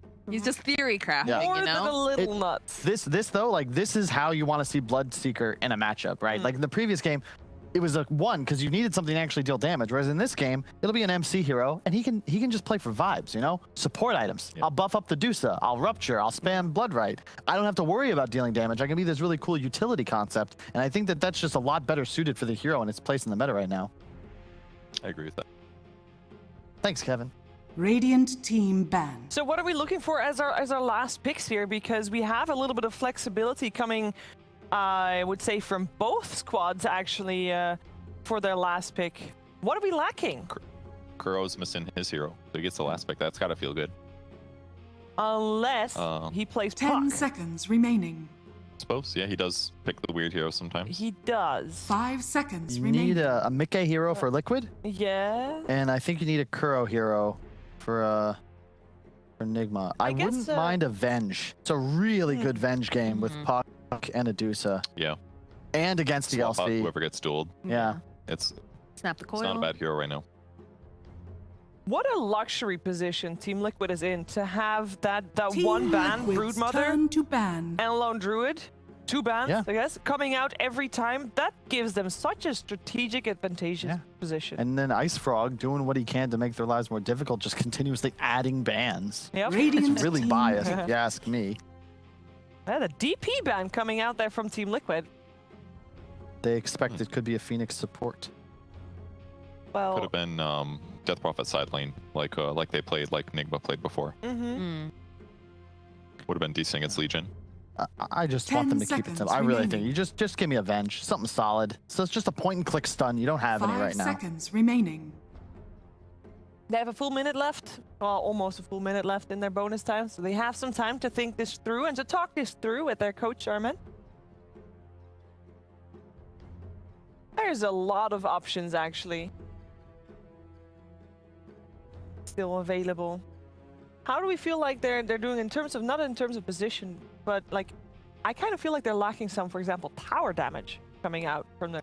It's gonna have to be Medusa basically. Bloodseeker can take lanes that aren't really very defended, but Medusa's gonna generally almost outrange a tower, so she'll be pretty safe there. And because of this match lineup from Nigma, you want to be ran at. Like, you have the Dusa. You are banking on having the late game. You want to defend your structures and take advantages from fights, and then eventually Dusa has so much farm that she'll take towers of her own. But running into this lineup is near impossible. Team So you Liquid's want to turn control to high grounds. It's a clockwork. Oh, okay. Okay. Okay, yeah. Okay, good. It's Okay, an good. initiate, Choose basically. your I mean, hero. it's importantly, it gives them an ability to catch their opponents outside of using like Rupture or Dream Coil, which they definitely need. Weehaws can play Puck, so it's Phoenix Clock support duo. Against Ursa, the Ursa pick very good. Outside of, not so great against Medusa, but very good against a lot of the other heroes. Yeah, the Ursa's just going to dominate the Bloodseeker in lane. I think that's the purpose of the pick. That's why it was so quick. So, Purge, final thoughts on the game, on the series, on the rather on the draft. My bad. Yeah, I do It's like the late. Ursa pick. It's almost Taking midnight. Bloodseeker out of the game is gonna make their early mid game a lot easier, and I think Dusa lineups are generally harder to play because you have to be so careful about how you initiate. So I think I like Liquid's draft better. 50 kills in 30 minutes, over or under? Under, I think. Yeah, less I kills think- than previous. I think I'm going to go with under 2. I mean, I love Liquid. They're doubling down on the aggression, But I just think it's gonna be a lot harder this game. It's a Medusa it's farming, not a Bloodseeker. I think that the it makes a lot more sense. And they're all in. All three of these cores, single target DPS. It's a big ask. They're gonna need to have double Nigma's kills to be even in this game. And that's just tough against Crow and the boys. All right, thanks, Purge, for your contribution. We'll come back to you after the game. Moxie, final thoughts on this draft? I like the aggression. We saw what Liquid was bringing to the table early on in the first game. They all went at, both of them actually, in a little 5v5. But I feel like with this kind of a lineup, they're just going to go running at them and they're going to secure themselves that early victory. All right, will we have a third game? I really hope we will, because these two teams seem very, very evenly matched and they are very entertaining to watch. Made even more entertaining by our commentary duo of OD Pixel and VSJ. Thanks very much, Steve. Yes, game 2 of Nigma versus Liquid. And Brian, what sort of stands out to you first? What do you want to talk about? We're getting this very quickly picked Ursa from Liquid to end their draft. Are you sort of on board with that? Did you sort of look at this game and say it's a great bear game? I wouldn't say it's a bad pick. I didn't see anything better, but I don't necessarily feel all that great about it because last game, the counter to the Bloodseeker puck was that they kind of just stood still. Ursa, on the other hand, has to actually run around in the fight, and if they throw all their spells on him and force him to use his BKB and ultimate defensively, he's suddenly not nearly the threat and tanky hero that he's meant to be. I think Medusa makes their entire game plan very difficult. 4 of their 5 heroes have to be point-blank range in order to do any damage, and Medusa, I think, counters that as a whole. And they have to go on the Medusa eventually, and the rest of Nigma's lineup is just so good at what Kyle would call victory. You're forcing them off of the Medusa with the Clockwork hooking into Cogs, the Phoenix Egg, The battle Puck Coil. begins. I really like Nigma's draft. I personally think it's heavy out draft for Nigma. Okay. I'm not really sure how it's going to play out because I don't play heroes like Medusa myself, but on paper, I would be scared to play Ursa in this game. But yet I see what they're going for. It's good against Bloodseeker in lane, good against the Egg in the mid game. So I like what they're thinking, but I do think Nigma has the upper hand. I mean, that's the thing as well, right? Is that this top lane, as you say, sure, the Bloodseeker's melee, Mika's going to have that advantage being an Ursa against him, but you're against this Bloodseeker and the Phoenix, right? And this Phoenix isn't going to be too much fun for the Ursa to lane against. Yeah, Ursa's just not the lane dominator he used to be. He usually comes online like level 3 or 4 when he gets a couple points up in all of his spells. And Bloodseeker, 6 base armor. Really high base armor for an offlaner, traditionally speaking, so the threat of the Ursa physical damage early is not going to be nearly as high. And he also has decent sustain, and the Phoenix, like you said, the Fire Spirits can be super annoying because Ursa might have to put a point or 2 up in the Overpower, which means he has less points in the Earth Shock for the slow. Yeah, I don't think this lane's nearly as bad for mind control as Kyle painted it to be. Okay, and then meanwhile, sort of down on the bottom lane, are Liquid going to be able to put much pressure onto Miracle here as this Medusa, or are you able to farm pretty safely down here? Yeah, I thought they were going to pick something like Ogre last pick for Nigma, but Clockwork does a similar job. His whole job is just say, get away from my Medusa, right? He's going to walk in front of you, threaten with the battery assault, and I don't think they can really do anything to Miracle here. They're both melee. They have to go through a Clockwork. Kuroki's always going to position himself properly. Just look at him. He's just running at the Legion.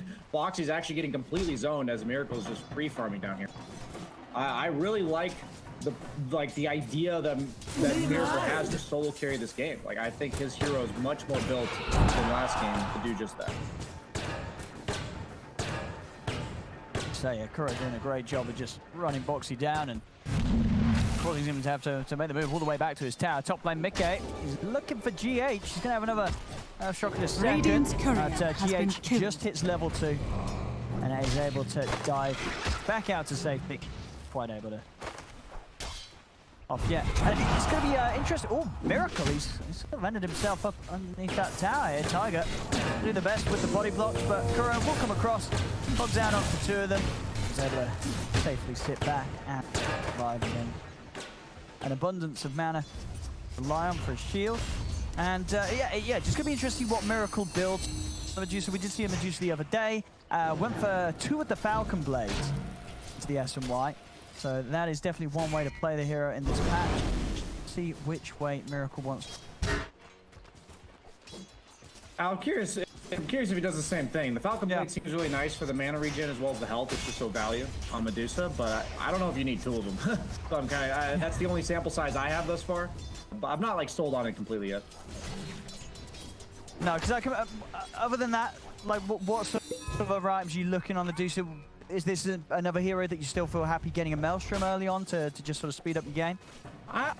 I'm of the opinion he probably just needs to build to live, just buy efficient stat items like a Manta and a Scotty, and basically just say my team's going to do the rest of the damage for me. Bloodseeker Phoenix, I don't think damage is going to be an issue.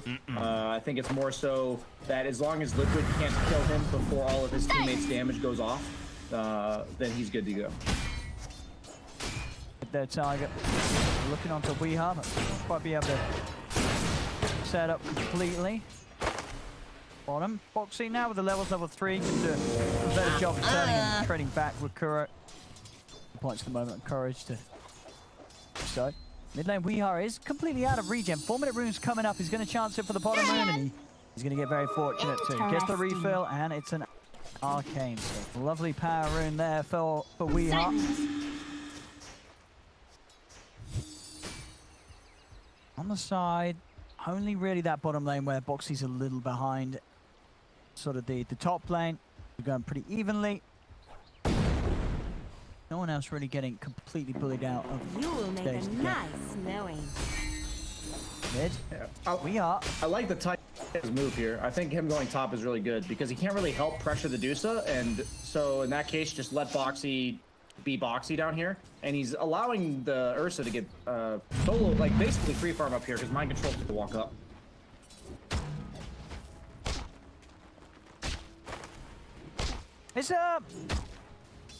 Can you get away with buying Midas on Medusa nowadays, or is that just way too?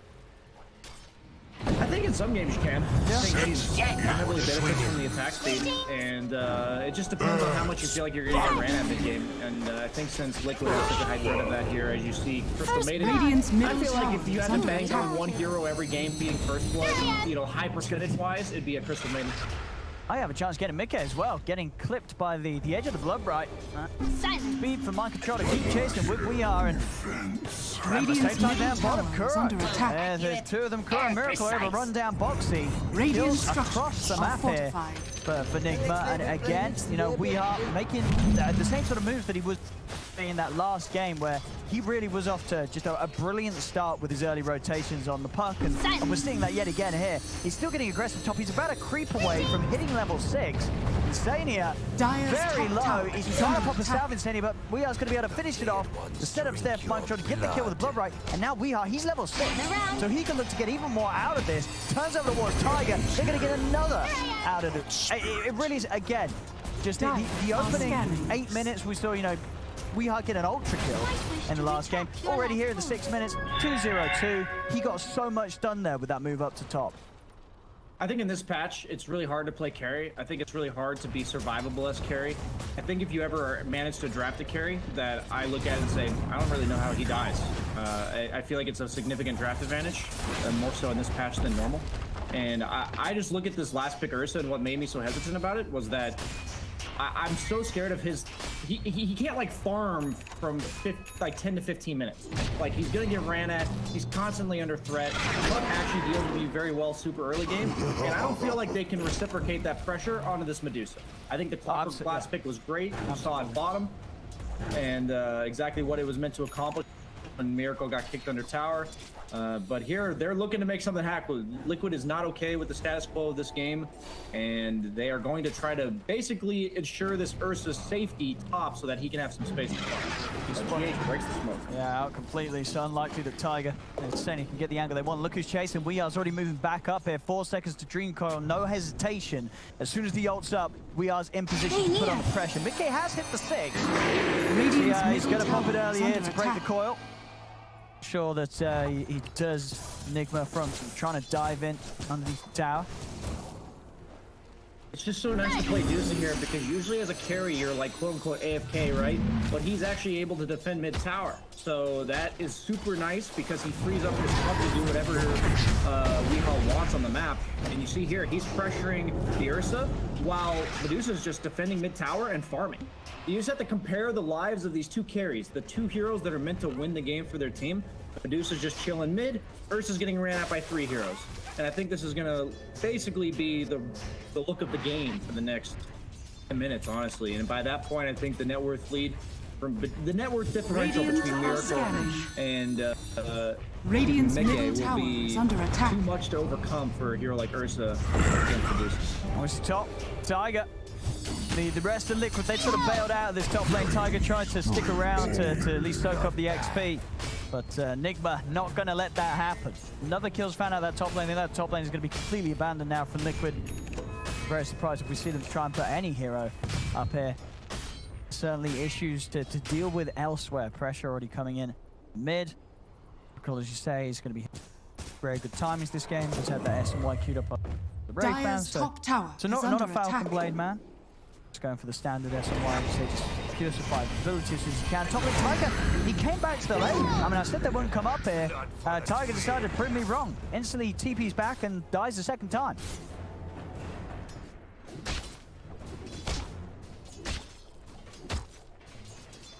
I actually don't know how Liquid wins this game. I actually don't know how they win this game. I feel like it's already over.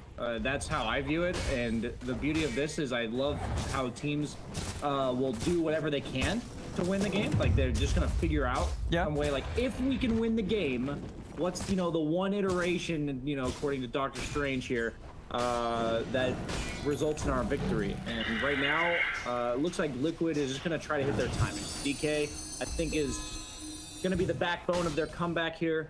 Maybe that early bit of tower pressure, maybe catch them out with that early blink dagger. Because right now, Taiga's only level 4. Legion Commander doesn't really have a clear dual target. It's hard to get on top of the puck. Medusa's going to be playing super safe on the map. Phoenix, Clock, these are very hard heroes to duel.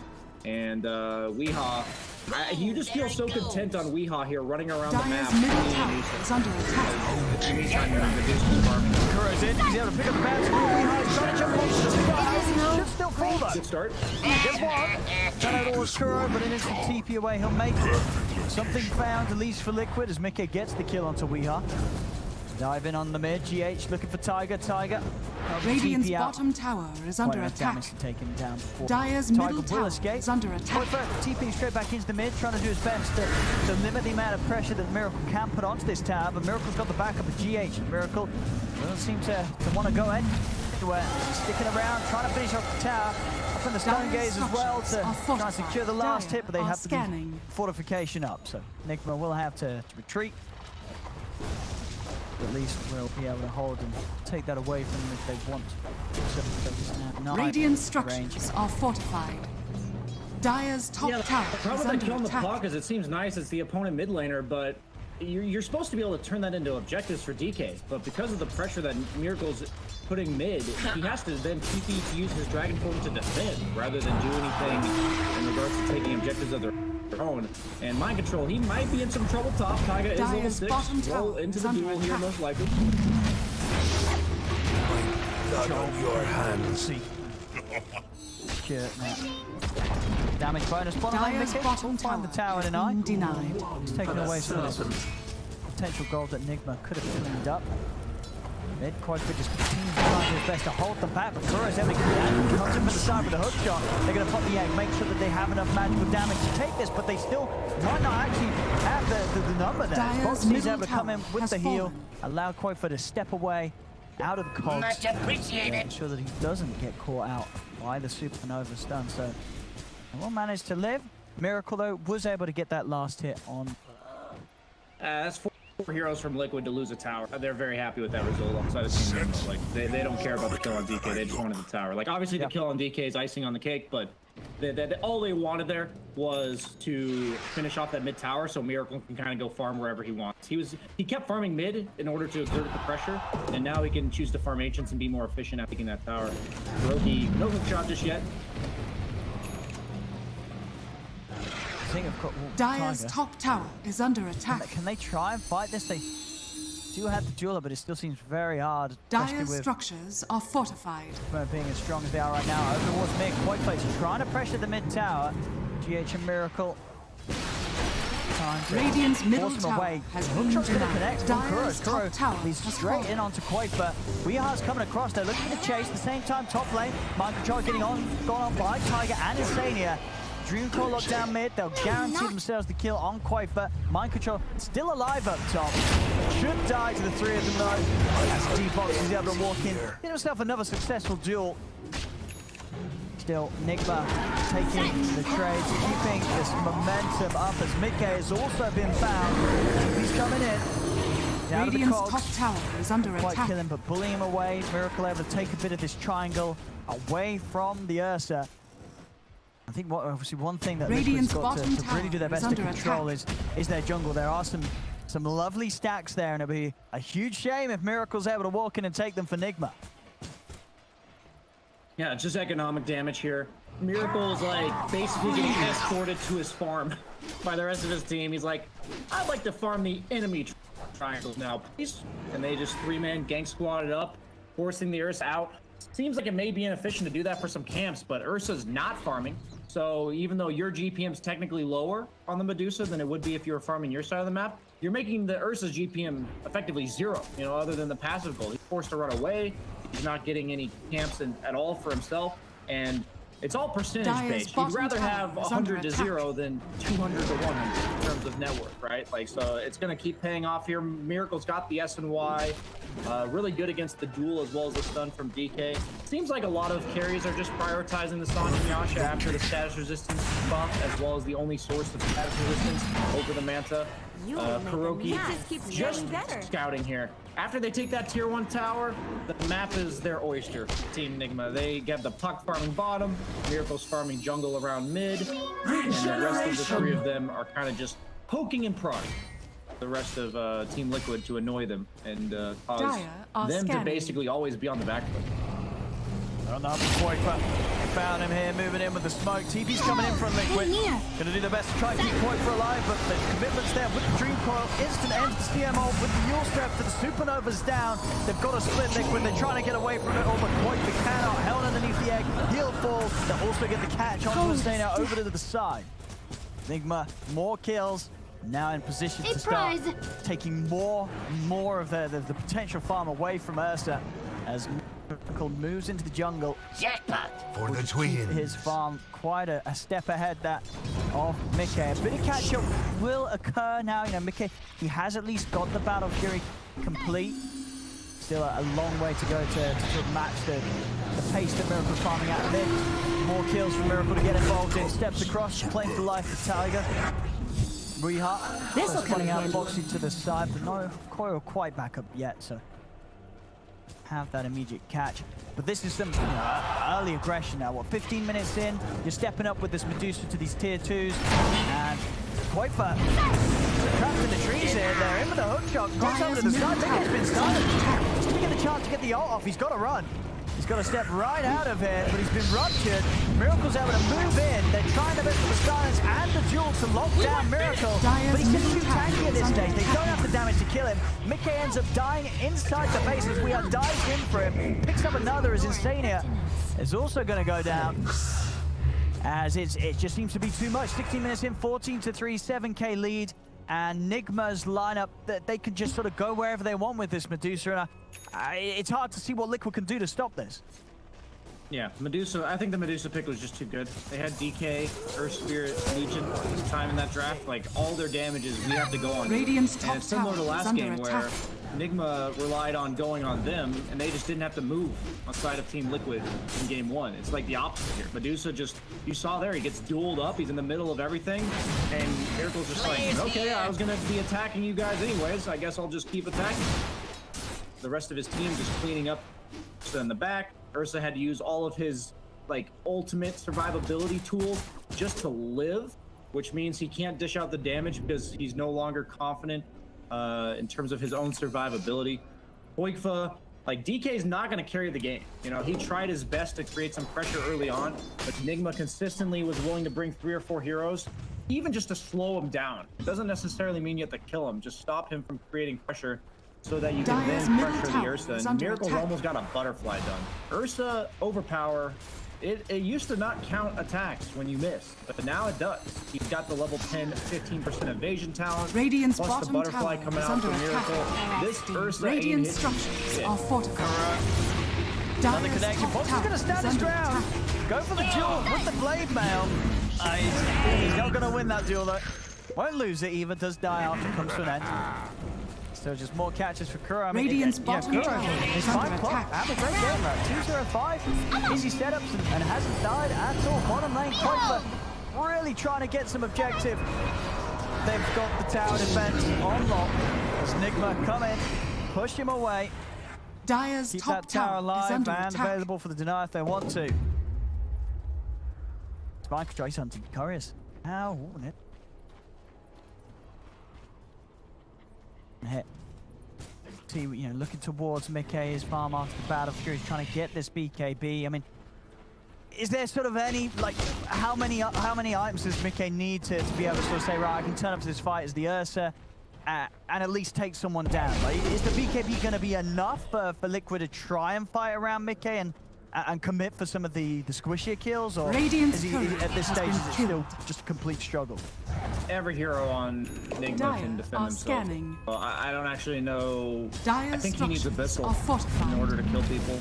Dire's middle tower is And under I don't attack. know if the game will last long enough for him to get it. I know I sound like Mr. Doomsday, Doomsgloom here for the side of Liquid, but I think you have to be ahead of Dusa on Ursa to have a good matchup Dire's at all. middle And tower he's has fallen. It just keeps like getting better. flips. He's got a full item on Miracle ahead of the Ursa. And the thing about those ultimates that it feels so good when you know you're in this spot on Team Nigma, they're like efficiency ultimates to kill Quakefoot down there. It's like we only have to bring 2 or 3 heroes to kill you rather than 4 or 5 because we're casting our ultimates on. And when you see people just willingly using their ultimates for kills like this, even just pressure like this, then you know you're in a really commanding spot, because usually if you don't have your ultimate, you have to be afraid afterwards. Radiant's bottom But tower Nigma, is under attack. like, look at Mickey's life. He's just getting Radiant's kited out of his bottom own tower jungle, is falling. or out of the opponent's jungle while Medusa's farming his own. Dire's top tower Constantly is having to under deal attack. with threats while Medusa just forced the CM to TP. Is it spring This already? is just... I don't think this ever gets better. They're eventually going to take Roche on the side of Nigma when they feel like it's safe. They have no sense of urgency here. They don't have to rush. And once Medusa has 2 lives, I can't fathom the first one, how he loses that one. The second one is even... Silence! Kuro on the hunt. Poor Stadia. An easy catch for Kuro. As soon as Stadia steps outside of the base, Kuro. Shot. Nearly the blink, but definite rambling for Liquid's heroes to get any sort of item up. 11k down, 19 for 3. Nigma hitting perfectly hard, and as you say, something that you felt, you know, this is well, pretty much what you expected from seeing these drafts, this sort of pace, or is this more severe than you expected, or less so? I'm not going to act like I'm some oracle. I just have played Ursa in a similar situation where I didn't really know, unless I had a really good start, how the game would, like, how I would be able to carry the game. So when I see these drafts, I just thought their timing was really fragile. So if they didn't hit it, it was going to be a nightmare. That was kind of how I thought about it. And since they were able to get a couple kills on Ursa early, they really slowed down that Battle Fury timing. Medusa got all the space in the world, and now I feel like the script Dire's has top already tower written is itself. under attack. And here's the Roche coming out. I didn't even mention, Kyle mentioned it during the draft, but he now has the Blood Rage buff as well to amp up his damage. Will he catch the Phoenix though? He'll buy back. Not a bad start at all to a fight. If they can keep this going into anything more. Successful duel from Boxy. Boxy gonna try and touch up the Ancient. Won't manage to do so. Top lane Weeheart. Start playing around with Tiger. Stay near. And the coil to be dropped.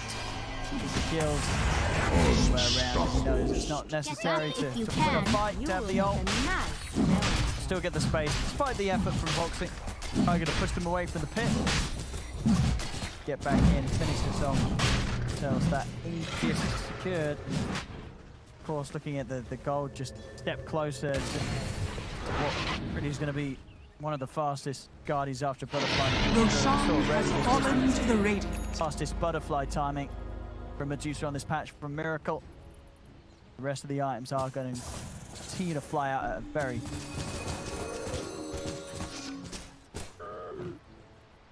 Yeah, he's got the. It looks like he's Dire's wrapping up his top build with tower is the under Daedalus. If he does get that far, he basically says, "I'm unkillable. Now I kill all of you." The natural progression for heroes like Medusa: stat yourself up, and then make yourself unignorable.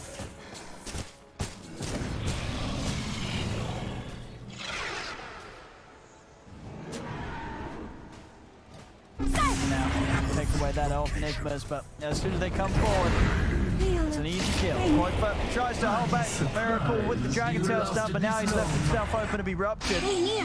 Shanky's trying to run, but locks him down, forces out the BKB. Koifa will at least keep his life intact. Out of BKB and down bottom, Kuro is on the hunt for Boxy. Boxy trying to stand his ground. Puts the flame mail and the duel, but Kuro will be happy to take the +20 on this. I'll kill you again. Dire's top tower. Yeah, I feel is like this under is hunting attack. season, and Liquid are just a bunch of deer running around the map, trying to Dire's top just tower have has some fallen. eat some grass or something. You know, they're just trying to live their lives. While kind of having their way with it. This is just slaughter, man. I don't know. It really Dire's is. top tower is under attack. We sort of saw in game one, Dire's structures are Liquid fortified. spiral out of control in the second half. This has just been Nigma spiraling out of control pretty much from minute Dire's one. top tower is under This attack. game, I mean, those first few moves from Weehar up to the top, crushing the lane of Mickey, just really sort of set the gears in motion, and Liquid just haven't been able to put a stop to it at all. We're 24 minutes in, top they have tower this has Miracle fallen. Medusa knocking at their base, Radiant's SMY bottom Butterfly tower is under Skadi, attack. and Aegis. Just an incredible amount of strength that they have to sit behind here, Nigma. Dire Liquid, are they scanning. can't really even get round to the back lines. They're maybe looking for an angle here with this smoke. And they get the duel out onto Weehar. Didn't get the kill. Hook shots in. Instead of getting good position for the ult. And now GH swoops across, drops down the egg. Miracle just pops the stone gaze. And suddenly the fight comes to an abrupt end for Liquid. They're trying to retreat, but they cannot quite get out of there. As Mickey tries to stand his ground against mind control. Tiger's rolling away. There's nothing they can do here to stop Nigma. Dire's Just take top barracks are under They attack. set up Dire's racks, top racks down, has fallen. 25 minutes in. Rock it on. Kuro mind control, they are low. I mean, Tiger might Dire's get some middle kills tower off the is back under of this. attack. Another rock down, keeping the magnetize going. He gets Kuro. He get mind control as well here. Tiger, another ball. It's a 1 minute. He steps too close to mind control. So Tiger gets a few kills out of this. Mickey, he's going for Miracle on the high ground. There's going to be a buyback from Tiger. Miracle, of course, still with that Aegis, so they'll have to go for him twice, but there's no Weehar on mind control to help him out. It's Tiger for the angle, boxing. They're able to find the duel. They get the Aegis. Can they do it a second time, though? It looks like they're not going to chance it. And it's off. So a little bit of action there for Liquid. Kind of sort of the only Jackpot. kind of fight that they've managed to get something out of in this whole game. Of course, damage still very much done with that top lane taken completely away from them. And Radiant again, are scanning. even with those kills, nothing really that Dire's can be done middle off the back of tower them. is under They attack. stand him. They know Mickey is here. Got him. Kuro's in. Okay, he has got BKB on TP. He's actually going to stand his ground. And that will lose his life. Even with the enrage, unlikely to be able to TP out. I'm consider the amount of right click that Miracle's doing right now. Yeah, Liquid actually played that fight really well. They went on the Medusa with the Earth Spirit just to silence him so that the Medusa wouldn't be able to protect his teammates with the Stone Gaze. But even then, like, they're just down by 2,000 net worth going into that fight, and even more afterwards. You just can't overcome this differential Dire's when bottom the enemy tower team is just under has so attack. much team fight, raw damage. There's no way to outscale them. The writing's on the wall, and looks like they're gonna play it out though, and I respect that.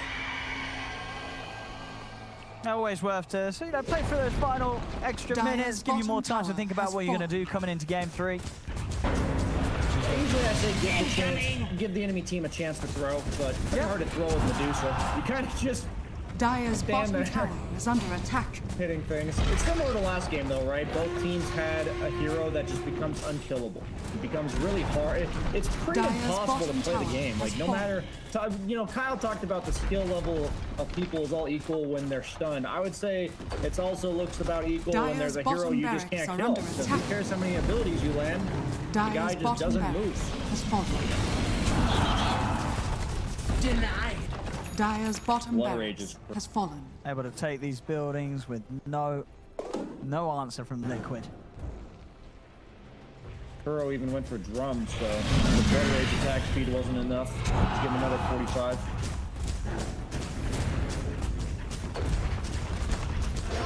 Gonna try something. Go for the duel. Instantly master by the Yule Scepter. Foxy. And he'll go down. He has got a buyback. Quite fast. Having to use the BKB to step back. They do Dire's manage middle to take tower most of the has mana of fallen. Miracle away.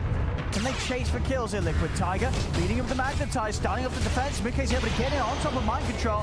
Disarm onto the bear, but Mind Control going for the TP out. Not going to be able to make it. They're able to take him down. Miracle stepping back across. Shooting into Foxy. He'll go down. There's a dieback on Foxy. Quite by trying to run in at Miracle.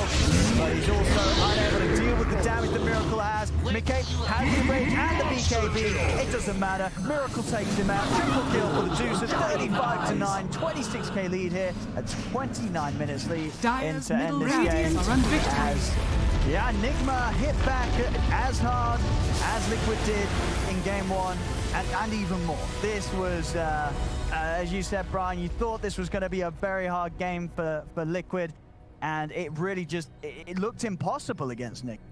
Hey, if you give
ナルト、予言の子は間違いなくお前だ。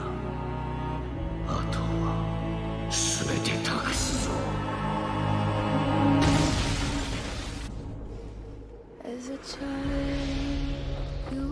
痛みを受け取れ。痛みを知れ。世界に痛みを。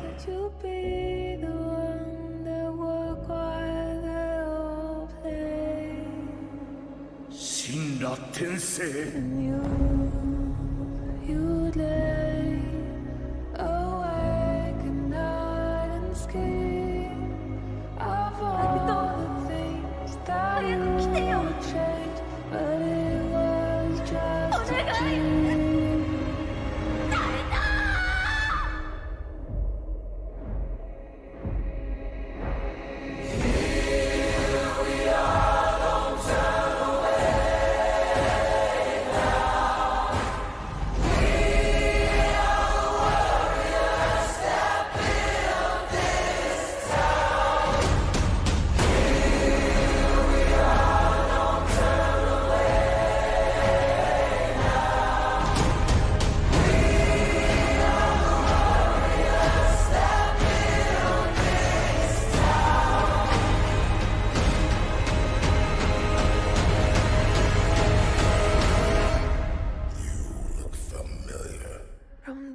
I have a dream, that's all I need.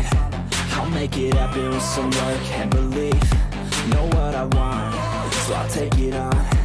I've made mistakes, but mistakes make you strong. Let's break it down for a minute. I want the crown, I'm gon' get it. You hear me loud, man, I'm winning. Yeah, Charlie Sheen will be grinning. These ladies know that I'm sinning, and this is just the beginning. I'm closing in the ninth inning. There ain't no point in resisting. Living life like a dream, live it right, that's the thing. Every night got a team, I've been tied to the scene. Out on stage, here I'm screaming. Okay, it's a dream, and I pray as a team. One day it'll be me. If I want it, then I'll get it. Head down, don't regret it. Push myself to the limit. If I play it, then I win it. I'm just saying, I'm just living for today. For a minute, I don't stay, I just visit. Have no shame, I admit it. Looking right at me to see if I succeed, to see if I believe. They're looking up to me. They want the best of me now, best of me now, best of me now, best of me. They want the best of me now, best of me now, best of me now, best of me. They want the best of me now.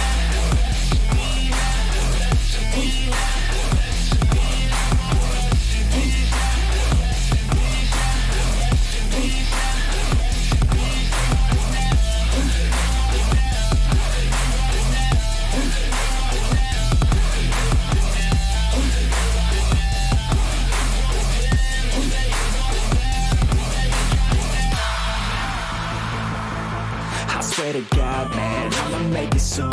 Silence all the haters as they see us making moves. I do what I want, so I got nothing to prove. Staying motivated, teaching others what to do. I'm staying focused, my mind is open. They start to notice that I'm in motion. There is no potion, you're not just chosen. It takes devotion to stay composed, man. Never stop, there ain't no time to fall. Try to live, get it all. You got one life to ball. Thinking big, never small, cause you gotta want it all. When you finally get that call, you get ready, take it on. Need a hand out, I already stand out. Starting to advance now, ready to expand now. You don't have a chance now, cause we're in demand now. Make it by the grand now, feeling in command now. They're looking right at see if I succeed, to see if I believe. They're looking up to me. They want the best of me now, best of me now, best of me now, best of me. They want the best of me now, best of me now, best of me now, best of me. They want the best of me now.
You stole my heart of gold after my silver soul.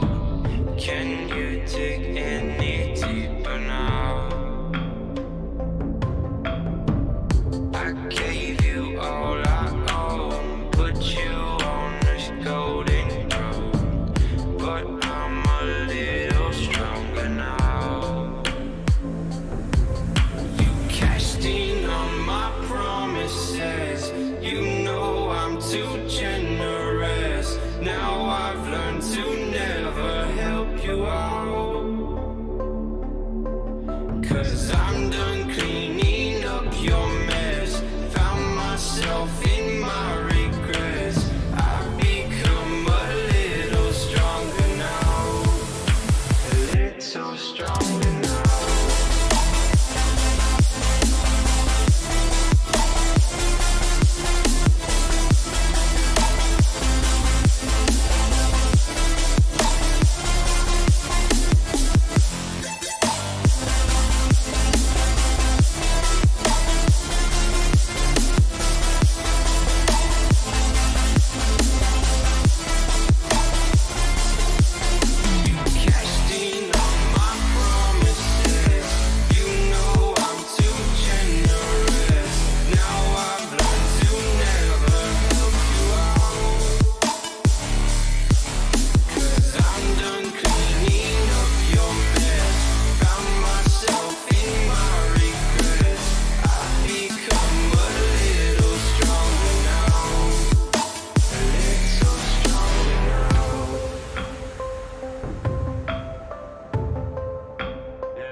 Too generous. Now I've learned to never help you out,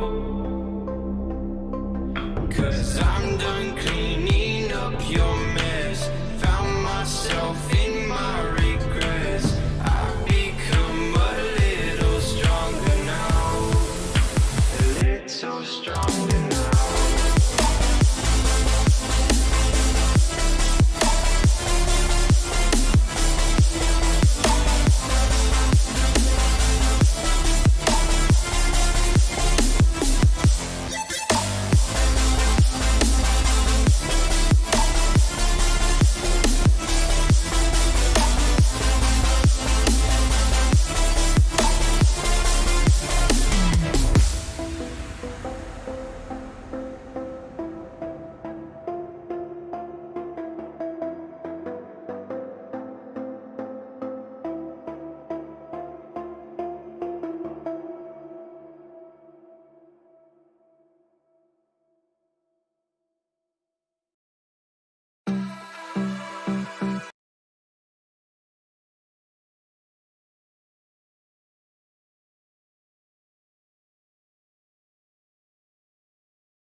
5 seconds remaining. Radiant team ban.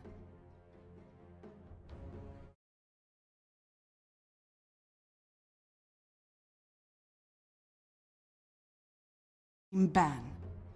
Team Liquid's turn to ban. We have talked a lot about that there are no playoffs. These are basically the playoffs. Every series matter, and especially Radiant so for team series amongst the top 4 of the league, which are the 4 invited teams, and 2 of those teams are playing their 3rd game.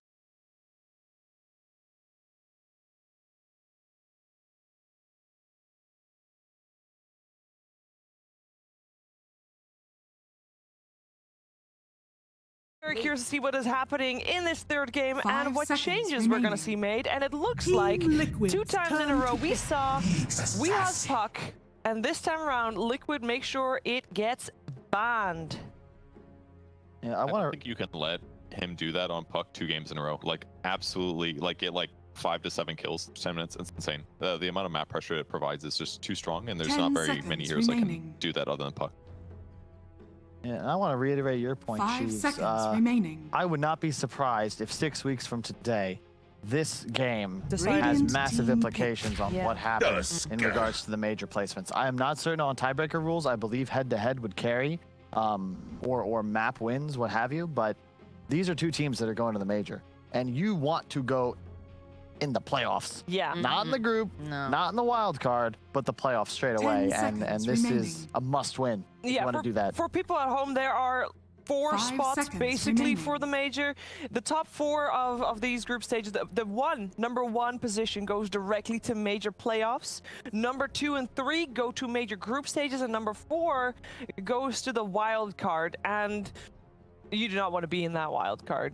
That's first of all, and Team ideally, you Liquid's just be the turn to nice, pick. cushy top 1, cruising through the playoffs, Moxie. Yeah, I mean, you're going to play all these games. You want to make sure that you can, guarantee yourself a spot, make it count, because the wild card, you could get knocked out there. That's not what you want if you're one of these teams. But unfortunately, we are not going to see the bear that Kyle wanted to see 10 earlier. The lone seconds druid was remaining. banned out pretty early, but we do see, I need your opinion. 5 Tusk, seconds bear, remaining. walrus, what is he? Well, he's actually in the same family as the bears. They come from the same prehistoric species. However, I think that nowadays they'd be considered too far apart genetically. I just to like still watching be bears. Purge's face over here as you explain that whole thing. He's just like, I was yeah, confused, Radiant team yeah, ban. no. Rubik into Nyx, we've seen this a few times, but I will say Nigma's opening does feel stronger just in terms of like raw level and what these heroes bring to the table. You've already got a break mechanic, a BKB piercing rupture, super strong 10 lanes, seconds great lockdown, remaining. and Nyx just seems like it's just one of the best heroes in Dota right now. Let's be 5 real. seconds Also, Purge, haven't remaining. we criticized a lot over the last few days opening with a 1-2 support duo? We have sometimes, but I feel like both Tusk and Rubik are pretty flexible. Like they're both good at ganking. They Team can lane. Liquid's Like turn it to feels ban. not less scary. If you pick like a really passive 1-2 support duo in the first 2, that's like auto lose if you're drafting anyway. But I think Tusk and Rubik. I'm kind of surprised they opened Tusk right away though. This kind of feels like a prepared strat to me. For them to just shift gears so hard in third series. Do you see anything 10 obvious against seconds like the Nyx remaining. assassin, Kyle, or do you think it's just I think it's They're- solid. they're- It's really 5 good seconds against remaining. both heroes that they. Well, I mean, they didn't Radiant know this, of team course, ban. but you can snowball the rupture damage, the blood right, and save people from Nyx. My big concern is the Bat Rider. You have to ban Bat if you're Liquid right now, because they might have beaten it when Limp and Alliance were first picking it, but it is a different beast when both of your supports are completely hamstrung by the hero, 10 seconds and remaining. it's Weeha, and they might be able to take it up fourth. 5 seconds But yeah, I have no idea on remaining. Tusk, Kevin. Well, it looks like Team Team Nigma Liquid's also turn to having a little bit of a ban. pause going into their bonus time for their first ban Radiant in team the ban. second ban phase. But yeah, Team Liquid is they're on the right They track did their with homework. with that bat ban. That was the easy one. I mean, Liquid, credit to them. Like, they've been boot camping for, I think, a bit longer than most other teams. They've got not one, but 2 coaches Yeah, in that sick 10 seconds facility. remaining. I believe Out Boxy in is the still Netherlands. not with the squad. That is true. 5 4 out of 5. seconds 4 out of remaining. 5 ain't bad. Boxy played one hell of a game one, so. Yeah. The comfort of his own home, giving him strength. There you go. We haven't seen Mars in this series. Just curious. I've seen that hero first picked in a few regions. Yeah, including previous series. Yeah. You know, this we said that in the OG Heikos, actually a lot of game-defining Mars plays, and I'm not necessarily meaning in a good way. Yeah, always. I was gonna say. I think that was. It defined the game. Yeah. There were some spears.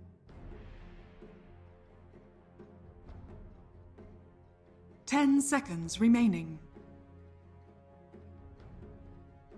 5 seconds remaining.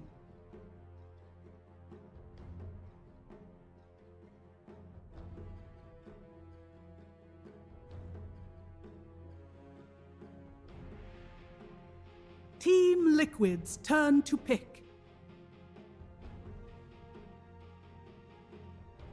Radiant team pick. Mars!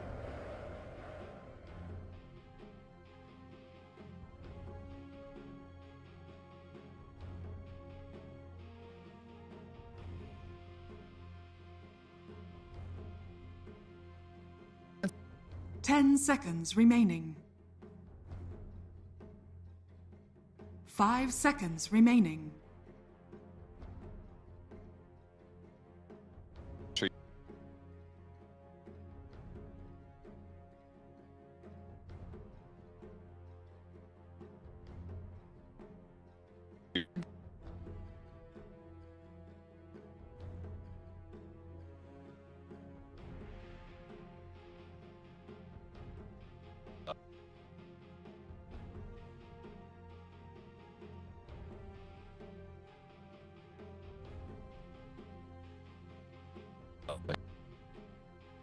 Team Liquid's turn to pick. Death Prophet.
Radiant team ban.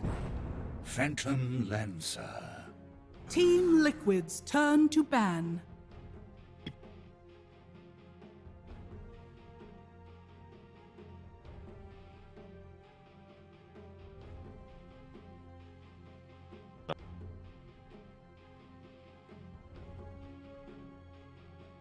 Ten seconds remaining. 5 seconds remaining.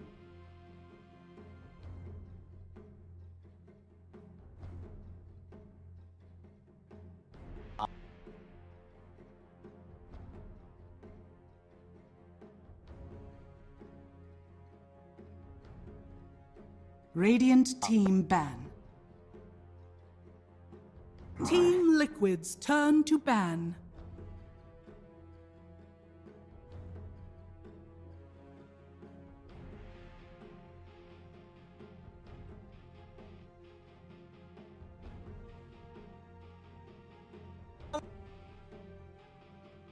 Ten seconds remaining.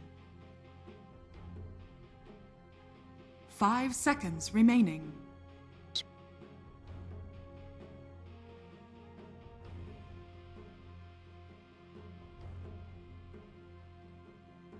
Radiant team pick.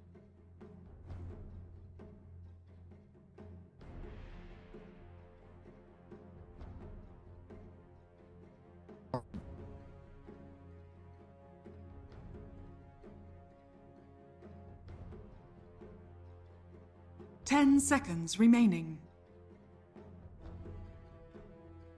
5 seconds remaining.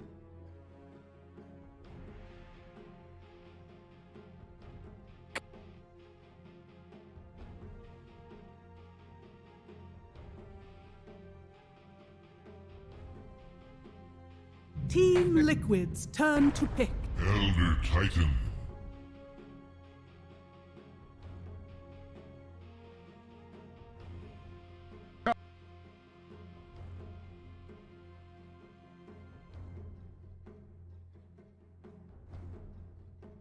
Ten seconds remaining. 5 seconds remaining.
Zeus. Choose your hero.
I'm seeing red.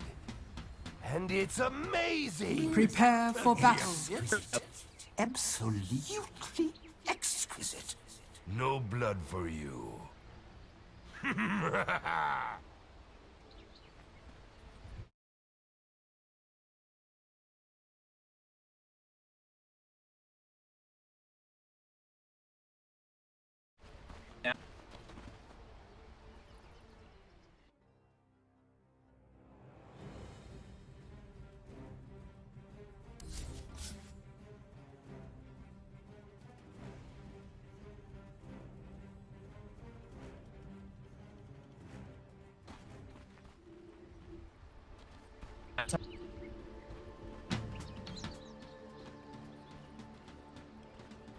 30 seconds to battle.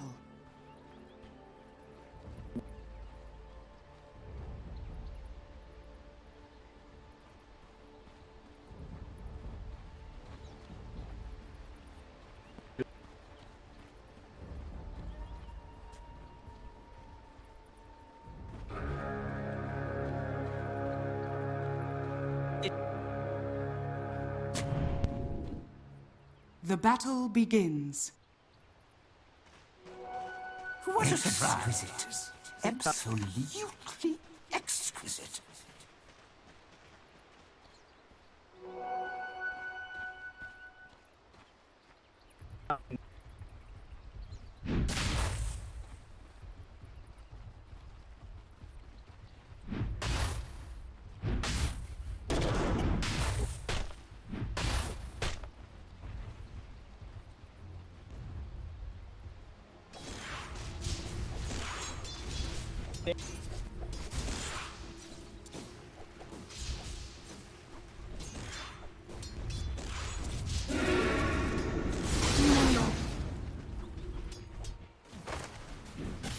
Dire's courier has been killed.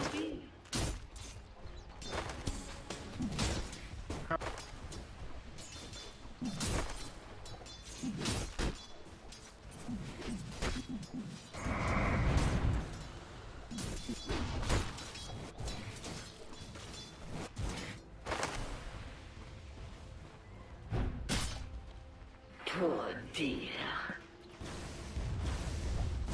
Utterly denied.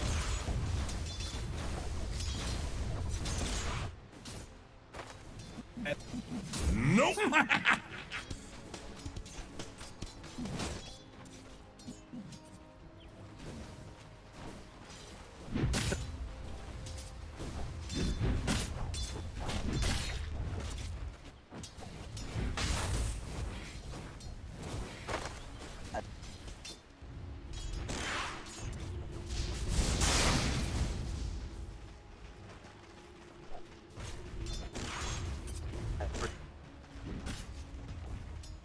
Whoops! Exquisite. Absolutely exquisite. Back, dogs!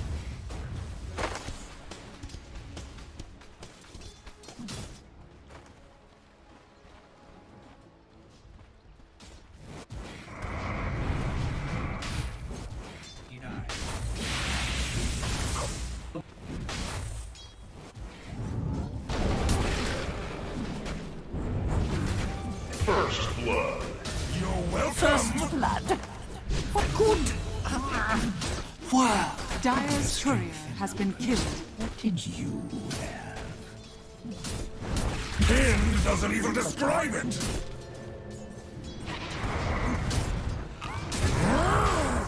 Godzilla.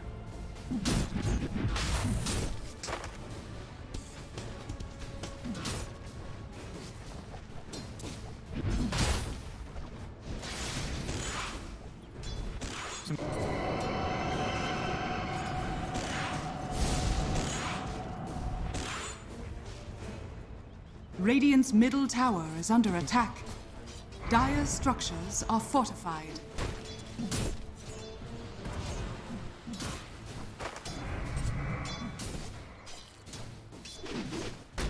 Oh! That's one of ours.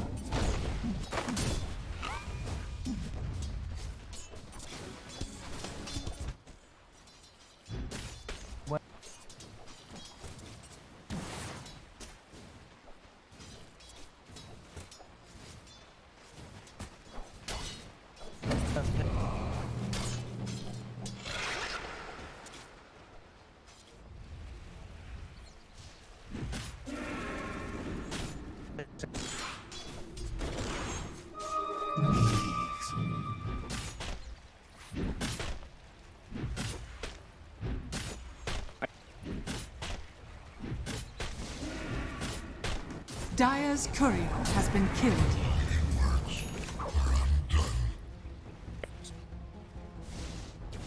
That could be a bit.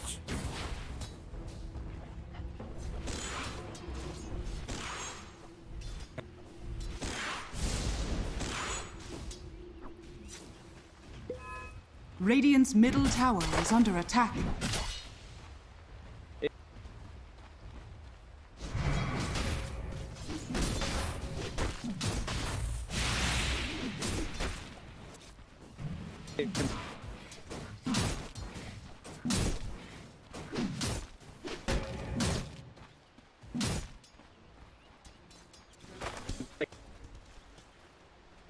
For the twins. Gold for my forge. Thank you, my beauties. There. Got it.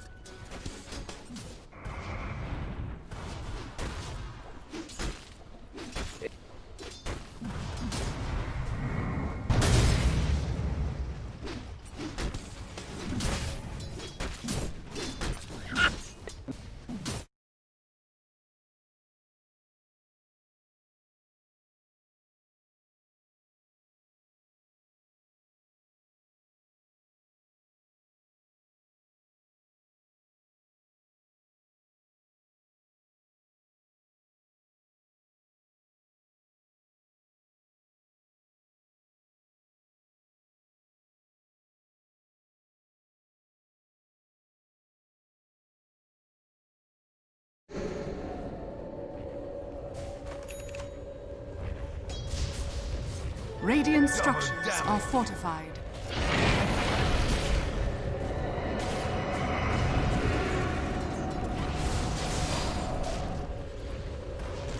Oh, that's smart.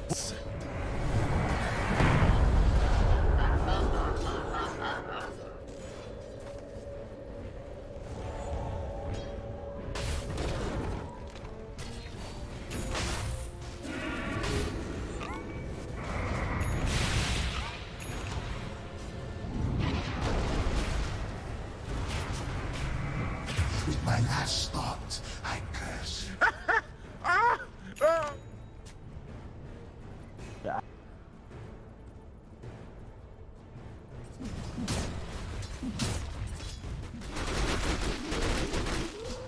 The next label play. The next label play. That won't be a... What a surprise. Orders. Thank you.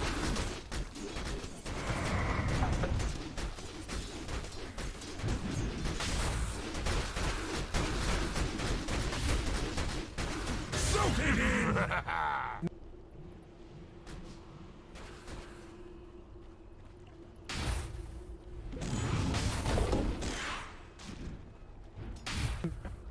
Eh, 队友呢？队友嘞？哎，队友呢？队友呢？队友呢？ Give me more! No blood for you.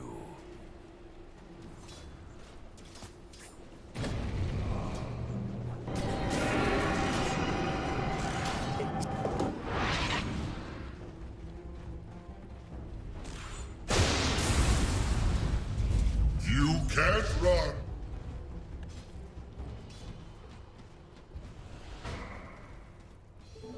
Illusion. Radiant's middle tower is under attack.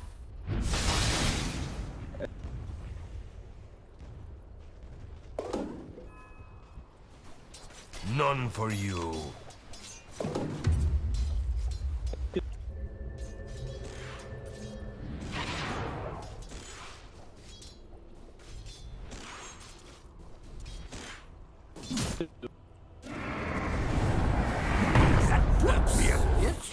Dire's middle tower is under attack. Dire's structures are fortified.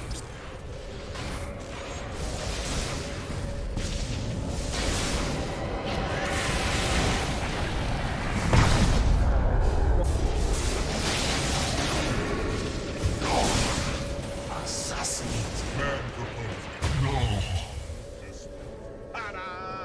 We...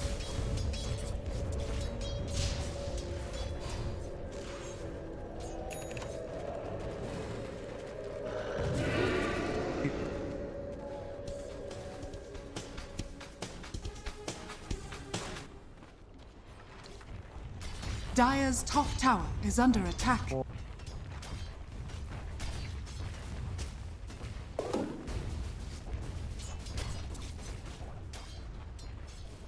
Radiant I are deny scanning. you.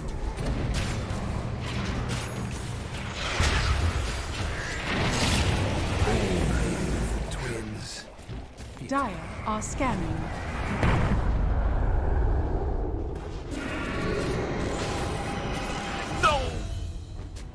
Behold the answer to all life's questions. Radiant's middle tower is under attack. I'll take that.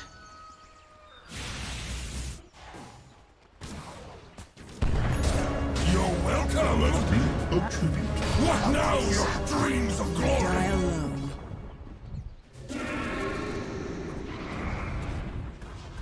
Dire's top tower is under attack.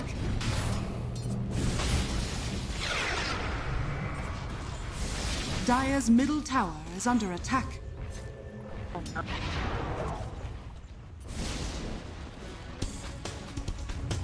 Dire's top tower is under attack.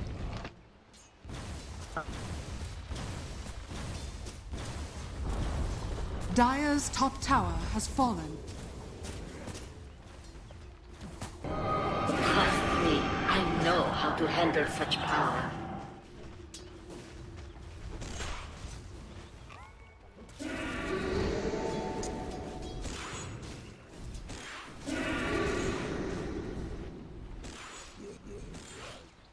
Dire's top tower is under attack.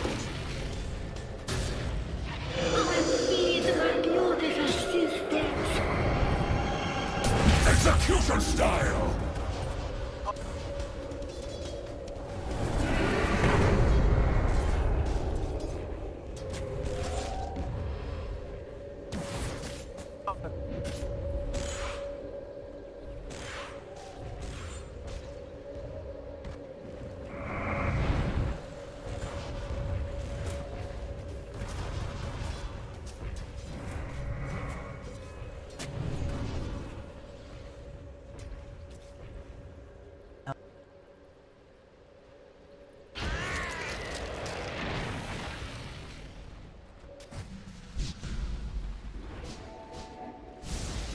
Yeah.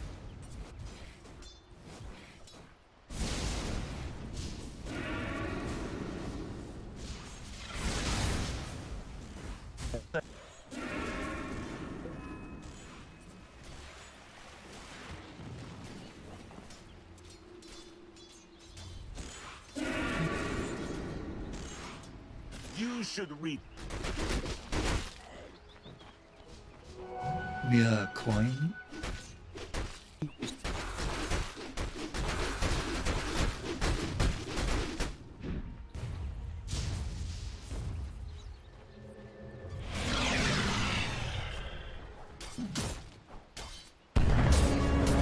Let them bleed!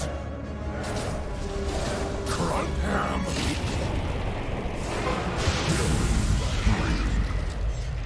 Retribution! Dire's middle tower is under attack. Di-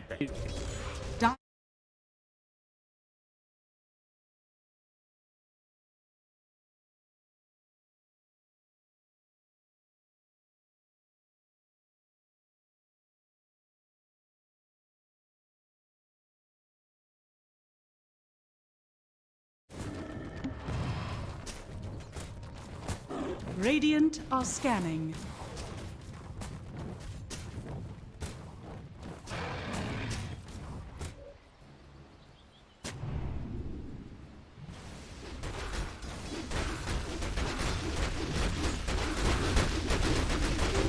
Invisibility.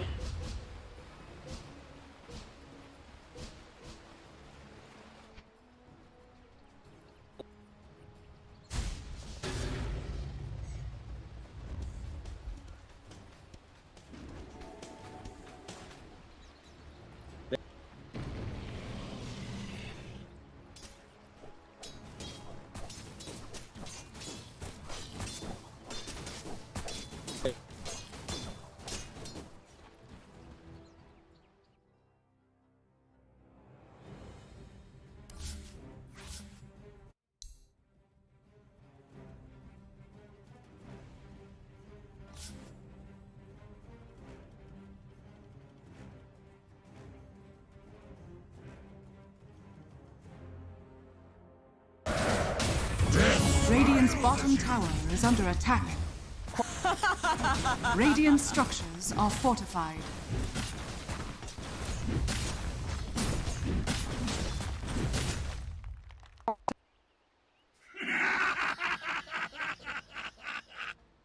So much blood.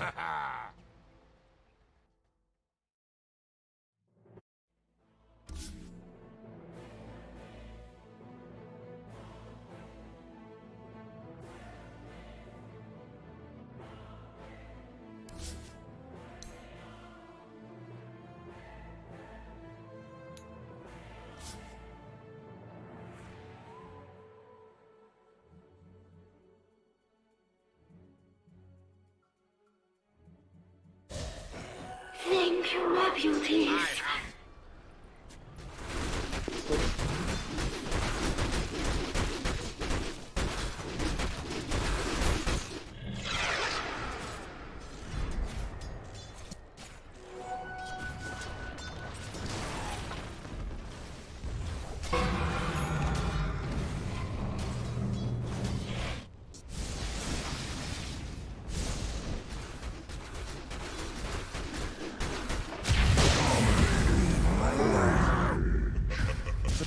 Not so fast. Denied.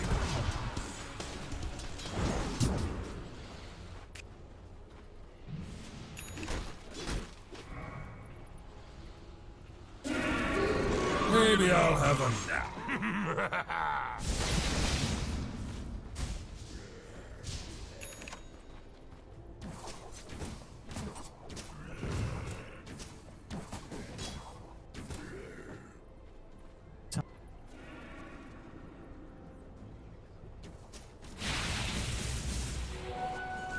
Naughty.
Radiant are scanning.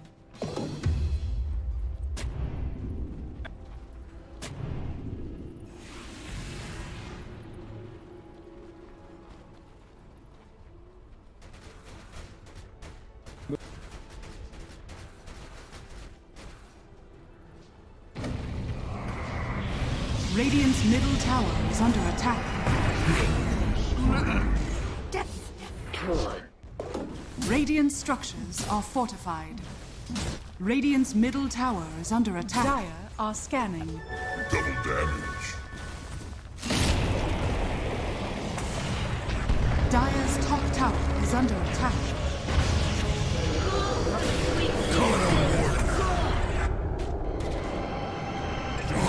Well, a real killer on the loose. Let me acquaint you with your own demise.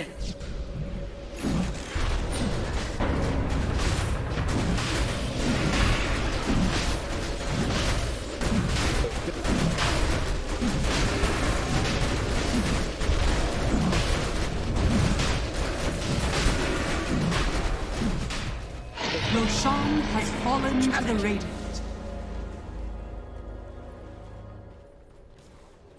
Radiant's middle tower is under attack.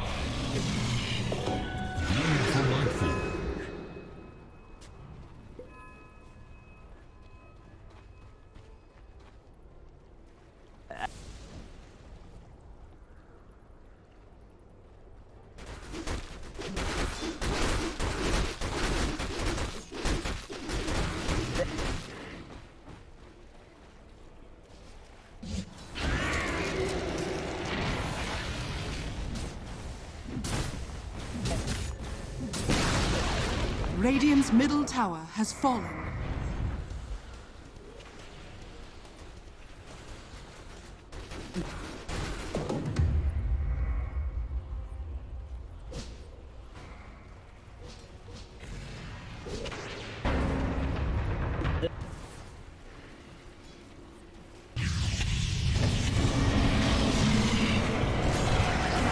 Foundling's life is all a gift. Radiant's bottom tower is under attack. Got it. Dire's top tower is under attack. I can do with more. Invisibility. Bounty. Dire's structures are fortified.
What a surprise!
Draft.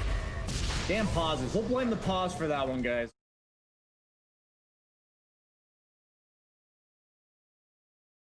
They're just on a timer, and really good catch here if they can manage to do get that's 3 kills. Now that is not nothing. All the other kills so far I've seen haven't really changed the dynamic of the map.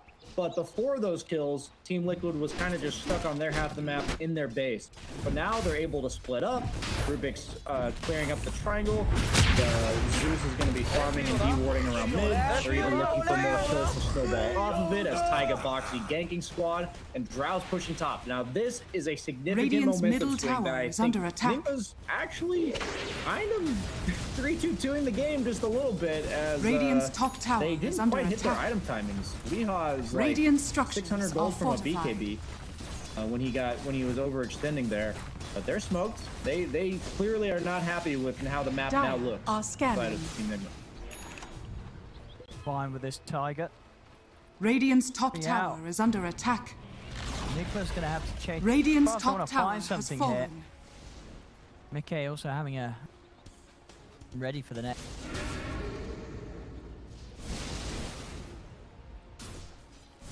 Setup. Moxie. To the tower and Courage off the mark with a stun. Be able to dive in for that. Safety. Looks like Miracle's going for the Abyssal Blade first. So I was under the impression he'd go like the tanky item, then the damage item. It looks like he's going to go like the initiation item first. So I imagine since he's doing that first, he'll probably go Scotty afterwards. This timing though, like if it's PL against the world, I think Team Nigma can lose the game late. Like what was looking so good for them earlier was that Weehaw was kind of keeping on par with the other cores, and now he's starting to slip behind because of that overextension top. And if it's just PL, they can ignore the PL. They can build to basically say, okay, we're gonna kill your entire team first, and then we can deal with it. Drow doesn't really mind if that's the picture in the game. Radiant's and bottom I know I tower kind of is sound like under I have to attack. flip-flop, but I still think the game's hard for Team Liquid. But I think in professional Dota, they will have the proper coordination required to eventually deal with PL. And if the reason why PL is the only farmed hero being a problem is he will get 6-slotted eventually. If you have farm distributed on 3 heroes and they only have it on PL, you've got 18 slots to work. He's only got 6.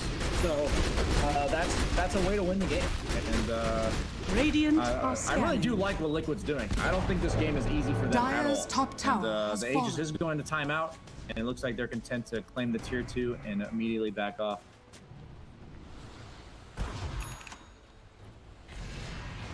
Looks like Nigma's about charging in on this. Then a Kuro good spot from Mickey, drops the ult. They're likely to make some sort of move, and now they know what's coming. Pair on the high ground. Nigma do try and move into this despite Liquid having some information on tensions. There's the jump. Mind Control starts to try and take the outpost back. Flurry of arrows to actually kill off Mind Control to start the action off. White Carapace off in time as Poik ends up stunning himself. The chase here from Weehaw as he's able to quit with the BKB. Quite tries for the TP out, but they've got the Yules to cancel it. Poik left behind by the rest of Liquid. Miracle finds the double.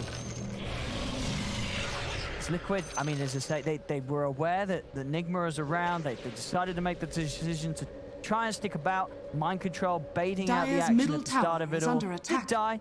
Of course, coming straight back in with the buyback, and as it were, the rest of Nigma able to get themselves on top of the key targets. A Miracle is to find the opportunity to pick up a couple of kills. I'll wait till after this fight happens because we don't have much time to talk here. Won the great brawl at the White Nick just gets caught scouting in the background. Looks like they're gonna end the push there with that on the side of Team Nigma. I don't know if you remember the interview with Mind Control at TI where he baited a fight around his buyback as Enchantress and ended up winning Team Liquid at the time the game. I'm like almost 100% sure, purely based on that history, that he told his team, I'm gonna walk up to this outpost, they're gonna go on me, I'm gonna die, and then we fight them. I'm almost certain that's what he just said, because like that alone, it was like, I'm like, what the hell is he doing? Like, why is he taking that outpost? He blows up, and then Nigma proceeds to get 2 or 3 kills. So that's the kind of stuff that these like top tier players, their foresight of the game is just insane. And there's like no way Liquid doesn't take that bait, you know, like. How do you just see this guy that you know you can kill right in front of you, and it's a core, and you just ignore him? But here we go. Liquid, they're looking for the lead after Mind Control. The Reader's gonna get locked down. Fox will try to spin, but right away we have to dodge it with fuel. Starts to fall. Kuro finally gets taken out there by the final blast from Mickey. And now we are with the BKBs having it run. It's Liquid. Those 2 quick kills to start off the action. Nigma definitely respecting Radiant's middle tower the damage is now under that attack. Mickey's really being able to dish out from a distance. Can't immediately get someone on top of this Zeus, on top of this Drow. They're kicking back a lot of damage in these team fights. Yeah, this Abyssal Blade timing for PL is crucial. He takes a ton of damage from the Drow Z. The Drow multi-shot does a lot. He's been losing like half his health at the start of fights to that plus the Zeus ultimate. So like PL at half health is not nearly as scary because not only is he half health, but all of his illusions are also half health. So you don't have as nearly as much difficulty clearing through the army than you do when he's topped off. So if they can keep getting the initiation like that, it results in PL not really being able to enter the fight, which means that these cores that I said would be removed from the game, Zeus and the Drow, that's no longer the case. And you can see that they have tons of damage when they're allowed to use it. PL does get the Cloak of Flames. I have to imagine he's very happy to get that item to give some armor and magic resistance. He actually has no bonus armor. So against Drow, that's really nice. And obviously the magic resistance, very nice against the Zeus. So it's this game, 28 minutes in, coming up. Mickey, he hasn't died at all. His positioning has been nothing less than perfect. They've just not been able to ever get on top of him. He's level 20. Radiant's middle tower is under attack. He's having a very smooth game so far. So Nigma's got to try and find some sort of way to break through this formation of Liquid in these fights to finally take him down in this game. Yeah, we're seeing the Zeus pick pay off, because even though he's the 2 position for the team, he really is the carry, right? Like, you look at the net worth, he's the star of the show, and I think that's kind of explains why Mickey's playing it, as opposed to Quakefah. But, they're looking to force the issue here. Zeus will be the scout. Tiger, chased on a GH trapped in by the shards. They'll take him out. We are having to put the BKB to TP out of this. He's getting another quick move from Liquid. But they're getting solid kills in. Now up to building the lead up to a 4K advantage. Still just trying to do as much as they can before Miracle has that Abyssal Blade done. This is a game I love to be wrong, man. I'm just, for me to be wrong, there's just so many things that Liquid has to do right. Like, it's so cool to watch. For me, I go into the game kind of rooting for who I think's gonna win. And so going in, like, with these drafts, I really thought Nigma was going to win, so I kind of approach it thinking, like, what are all the things they're going to do? This game's going to go their way, yada, yada, yada. And I didn't even necessarily consider Radiant's all the middle things tower that is Liquid under could attack. do to open up space on the map. And I just think the vision of the game for Zeus from Mickey is so cool because Radiant's he's like boots of tower is under travel, attack. Bloodstone, which is probably the closest you could come to in the equivalence of like a Midas for Zeus. You know, I'm gonna go hit a lot of creeps, is what that says to me. Radiant's and bottom he's tower looking to is scale, under attack. and they're gonna Dire's most likely secure an Aegis for Miracle once again. So I would say Radiant's this is bottom his tower has strongest point, because if Zeus and Drow keep ramping up, it will be him against the world, and I really don't like that for them. So this is the time to shine. This is Miracle at his strongest. I don't think he wants to wait for another 1 or 2 items. Roshan has fallen He'll to have the to Radiant. replace the hood, which is actually extreme value as the game goes on. So I'm curious to see what Nigma looks to, when they look to ramp up the tempo. Maybe the next Exorcism, I would say, is their timing. And then in these sort of fight, for Miracle as the PR with the Abyssal done, is he just going to be looking for the Zeus? Or can he afford to go on anyone else? Or does it have to be? Zeus or Drow, it has to be one of those 2. I think unless the other targets die immediately, he has to find the backlines. Weeha's got the blink now, so he can help him find the backlines, but they're going to apparently go before that Exorcism's up. Not sure how I feel about Dire's this. middle We'll just have tower to see. is under attack. And again, Looks like they're kind of just trying to bully a little bit. They're not actually trying to force. yeah, and each time that they're trying to do it, Liquid are again in an excellent position. It's very hard for Nigma to really start a fight against Liquid. Appearing to be so ready for it. Next big item done for Mickey. Full Octory to hit some very impressive timings here. Zeus 2 as well. I mean, pace and 25. It's certainly going to be an incredibly hard push for the lineup of Nick. That hood. How much damage? Such a frequency Mickey's going to be able to kick out from the high ground. I'm actually curious if Miracle chooses to go for like a Shadow Blade or a Swift Blink, something like that, in order to actually close the gap more reliably on these backliners. And the problem I have with this Bloodseeker hero is he doesn't actually play the map independently, as you're seeing here. When he plays Bloom like this, he's always vulnerable. And Radiant's mind middle control getting tower picked off, is under attack. it's just making them wait that much longer as he actually finds the Zeus. But they've got the save. Oh, that's the high ground. It cuts him a bit short. It might not matter though. Mickey's still on the retreat, but Miracle, he's chased it. In with the Phantom Rush and the Lance as well to slow Mickey down. Mickey trying to juke it out in the trees. Was thinking about TPing. He's got that movement speed for the boss, but it's not enough. As Mickey will fall. Arena's going to be dropped, but they have the stun control as Kuro turns over towards Boxy. The Mars held in place. Goes for the TP out, but the stomp's there to put a cancel to it. As Nigma they clean up big time here. 4 dead. The Ghost still up and ready. Weeha's able to rush immediately Dire's over bottom to tower finish off the has tier fallen. 1. And well, we saw it here. I guess this is the sort of action that you'd imagine that Nigma's lineup would be able to bring when they sort of are able to get Miracle involved and enabled straight away with a solid usage of this Abyssal to close in on Mickey. Yeah, these are the moments where, like, I was hoping to be wrong, but it's like, I just refuse to believe he Dire's could be middle tower perfectly is under positioned attack. on Zeus for like 45 minutes straight. Like, I just don't think that's possible. I think Mickey got caught for like 2 seconds. He probably had Dire's Blink middle Dagger off tower is cooldown, or under maybe it was attack. 3 seconds cooldown or something, you know? And he just gets abyssaled by Miracle and dies. That is a absolutely, like, that is a 607 Zeus, super farm, Dire's and one slight structures are misposition and he fortified. dies. And I think one of the #1 components for scaling into the late game on any Dire's hero middle tower is to be is hard to under kill. attack. And that's my issue going later as this game progresses, is that now that Miracle has that kill item, he's now putting a Scotty on top of it. Dire's So once he gets bottom on top tower of is you, under he's even attack. tankier. He's gonna stay on top of you even longer. I love the item progression from both teams. I think they both clearly understand how they're gonna win this game. And it looks like Quakefoot is itemizing to say, I'm going to take as long as possible for this PL to kill me, rather than I'm going to try to kill the PL. He's leaving that up to his Zeus, so he's gone for the Manta, Hurricane, Pike, BKB, queuing up the Butterfly. Bill never wants to buy an MKB. Foxy's gone Glimmer and a Ghost Scepter. These guys are saying, please, PL, leave me alone. That's all. Crimson Guard queued up on Taiga. I mean, you know. Radiant There's symptoms are of a PL scanning. problem. You can just look at the items for the Liquid.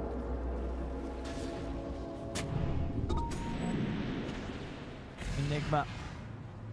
You go once more.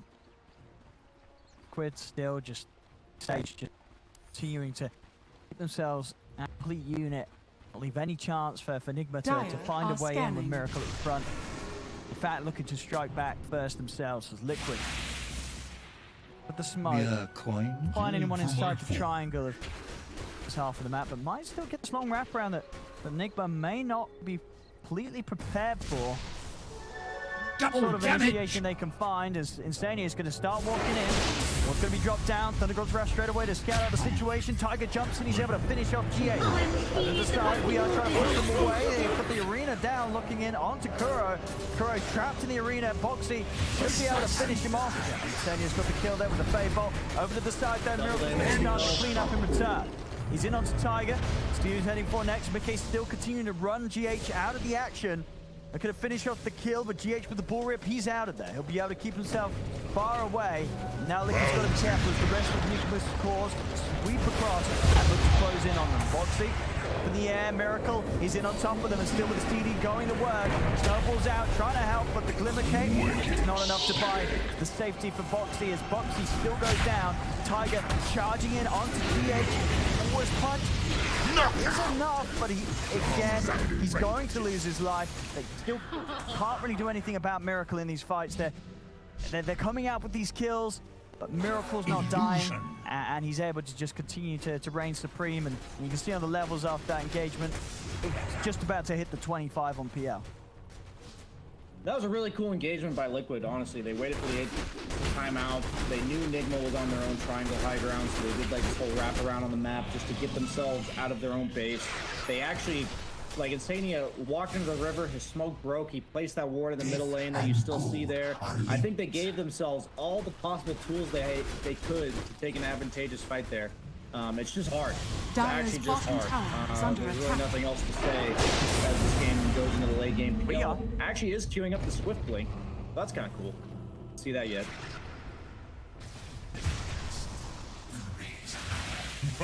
Kill from McKenna. Bloodstone charge back up on him. Dire's bottom tower has fallen. See how Miracle still a fair bit of gold go towards that Swift Link. I imagine, well, yeah, okay. there. Blink Dagger alone at least coming out. I mean, that without the upgrade still going to offer him extra potential of getting in the face of Mickey, being able to get him in touch before he's out. Blink just to pull at least from that chance. Over in the river, another catch from Boxy, but we are going to pop the cheese in the BKB, not quite able to burst him in time.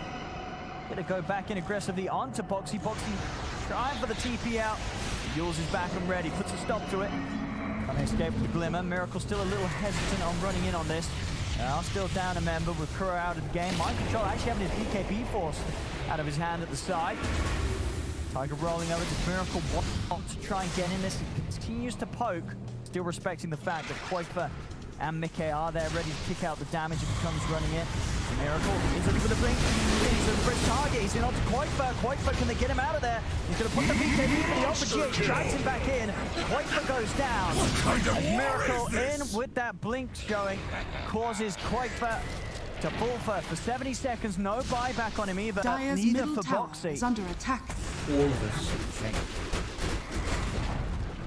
Dire's middle tower has fallen. To the base they push. Radiant's top tower is under attack. See how much they want to put pressure Dire's on. They've got middle the tower ghost up. is under attack. Enigma's not going away anytime soon. Dire's structures are fortified. Communication in play. Radiant's Okay. top tower is under Trying attack. to do his best to spam them out, and it is working. Enigma falling a little low. In fact, Miracle, he's away from this siege. He's going to head over towards the top. They don't want to put any further pressure in mid. This Liquid are able to really lose too much there, considering that they did lose both Quakefer and Boxy for Quiet.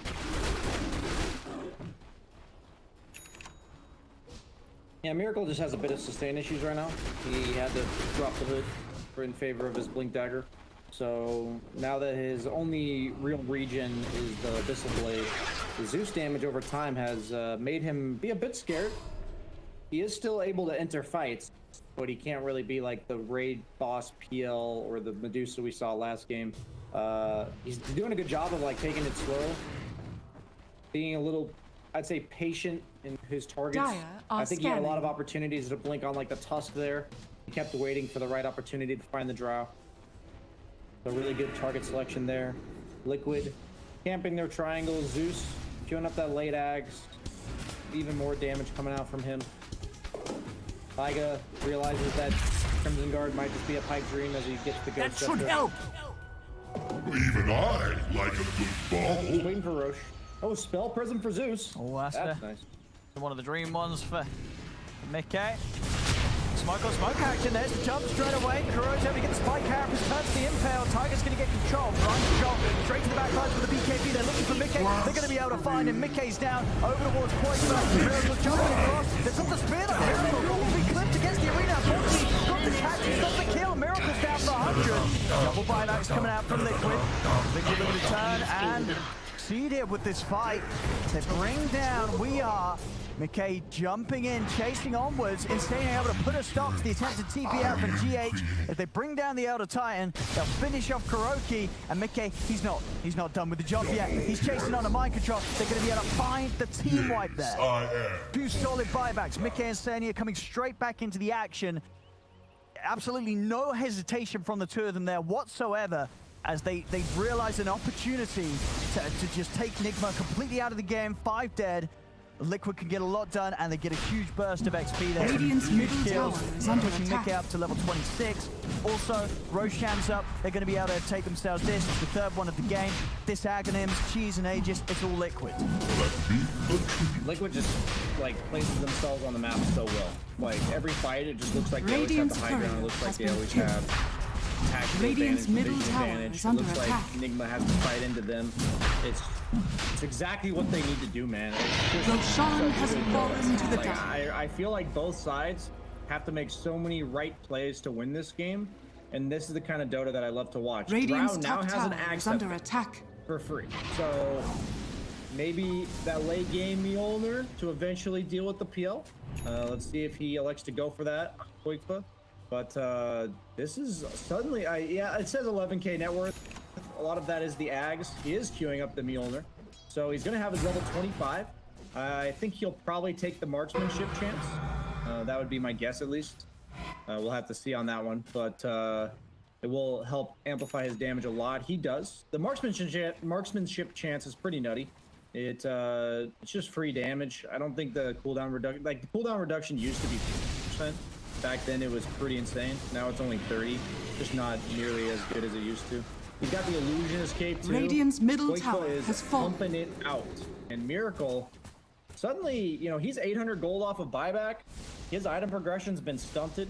Koikfa's, you know, queuing up the luxury item that allows him to deal with this PL. I love it, man. This is just Radiant well are envisioned by scanning. both teams, and a little bit overzealous by Nigma to fight into the high ground of Liquid last week. But looks like they are keen to do it again. Walk up into their own high ground. Miracle can get the initiation. Starting to scout things off. He's in straight away. Big off, and G8 comes slamming down the middle of the three of them. And straight away, the two of them are out of it. The Aegis is gone, so they can kill him a second time. Miracle looking for his target. He's going to go for Koikfa into the Abyssal, straight on over the Drow. GH has taken out Tiger. Koikfa, he's trying to get out this. He's creeping out of the low ground, but the BKB comes to an end. Yulestever puts a stop to his escape. Koikfa's going to fall. Okay. Did not take the Suddenly, to see that coming. no buyback. I'll see you join Neither on two of those Flayed heroes. ones drink your blood. I mean, that was such a quick move and such a big hit. Great angle from GH on the splitter. Down the middle of the three of them. And just able to take out Koikfa that quickly the first time, and then the move speed. Oh, Mickey's running. But there's the chase. They've got to come out with the buybacks. They have to try and protect Mickey. He has the Ghost Scepter. Anything to go through it, they do. Kuro comes in with the Impale. The TP out, put to a stop. And this buyback from Tiger probably going to result in his death as well. Indeed, a dieback from him. 4 dead on Liquid. Nigma at least able to take a set of racks or two. Maybe even do more damage here with some of the extended death time as they're going to try for it. Miracle is immediately over to the tier 4s. It's only Boxy alive. 30 seconds until anyone else is going to be able to join him. Nigma looking to close this one up. Foxy, he's going to try his best to slow it down. It's not going to be enough. Foxy's out of the game. Tier 4s are falling. Middle tower has fallen. Be soon to tap out Dire's here middle tower as this. has fallen. What a game. I mean, a great game. A really great game here between the two squads. I mean, Liquid, as you said, it was definitely the more difficult match for them. But they did a stellar job of holding on. Just at the end of it all, that one sort of fight, right? Down inside the jungle, Nigma are able to get that jump. They're able to get to the back lines. These cores that are dealing the damage, and without the buybacks, that's it. Nigma's going to be able to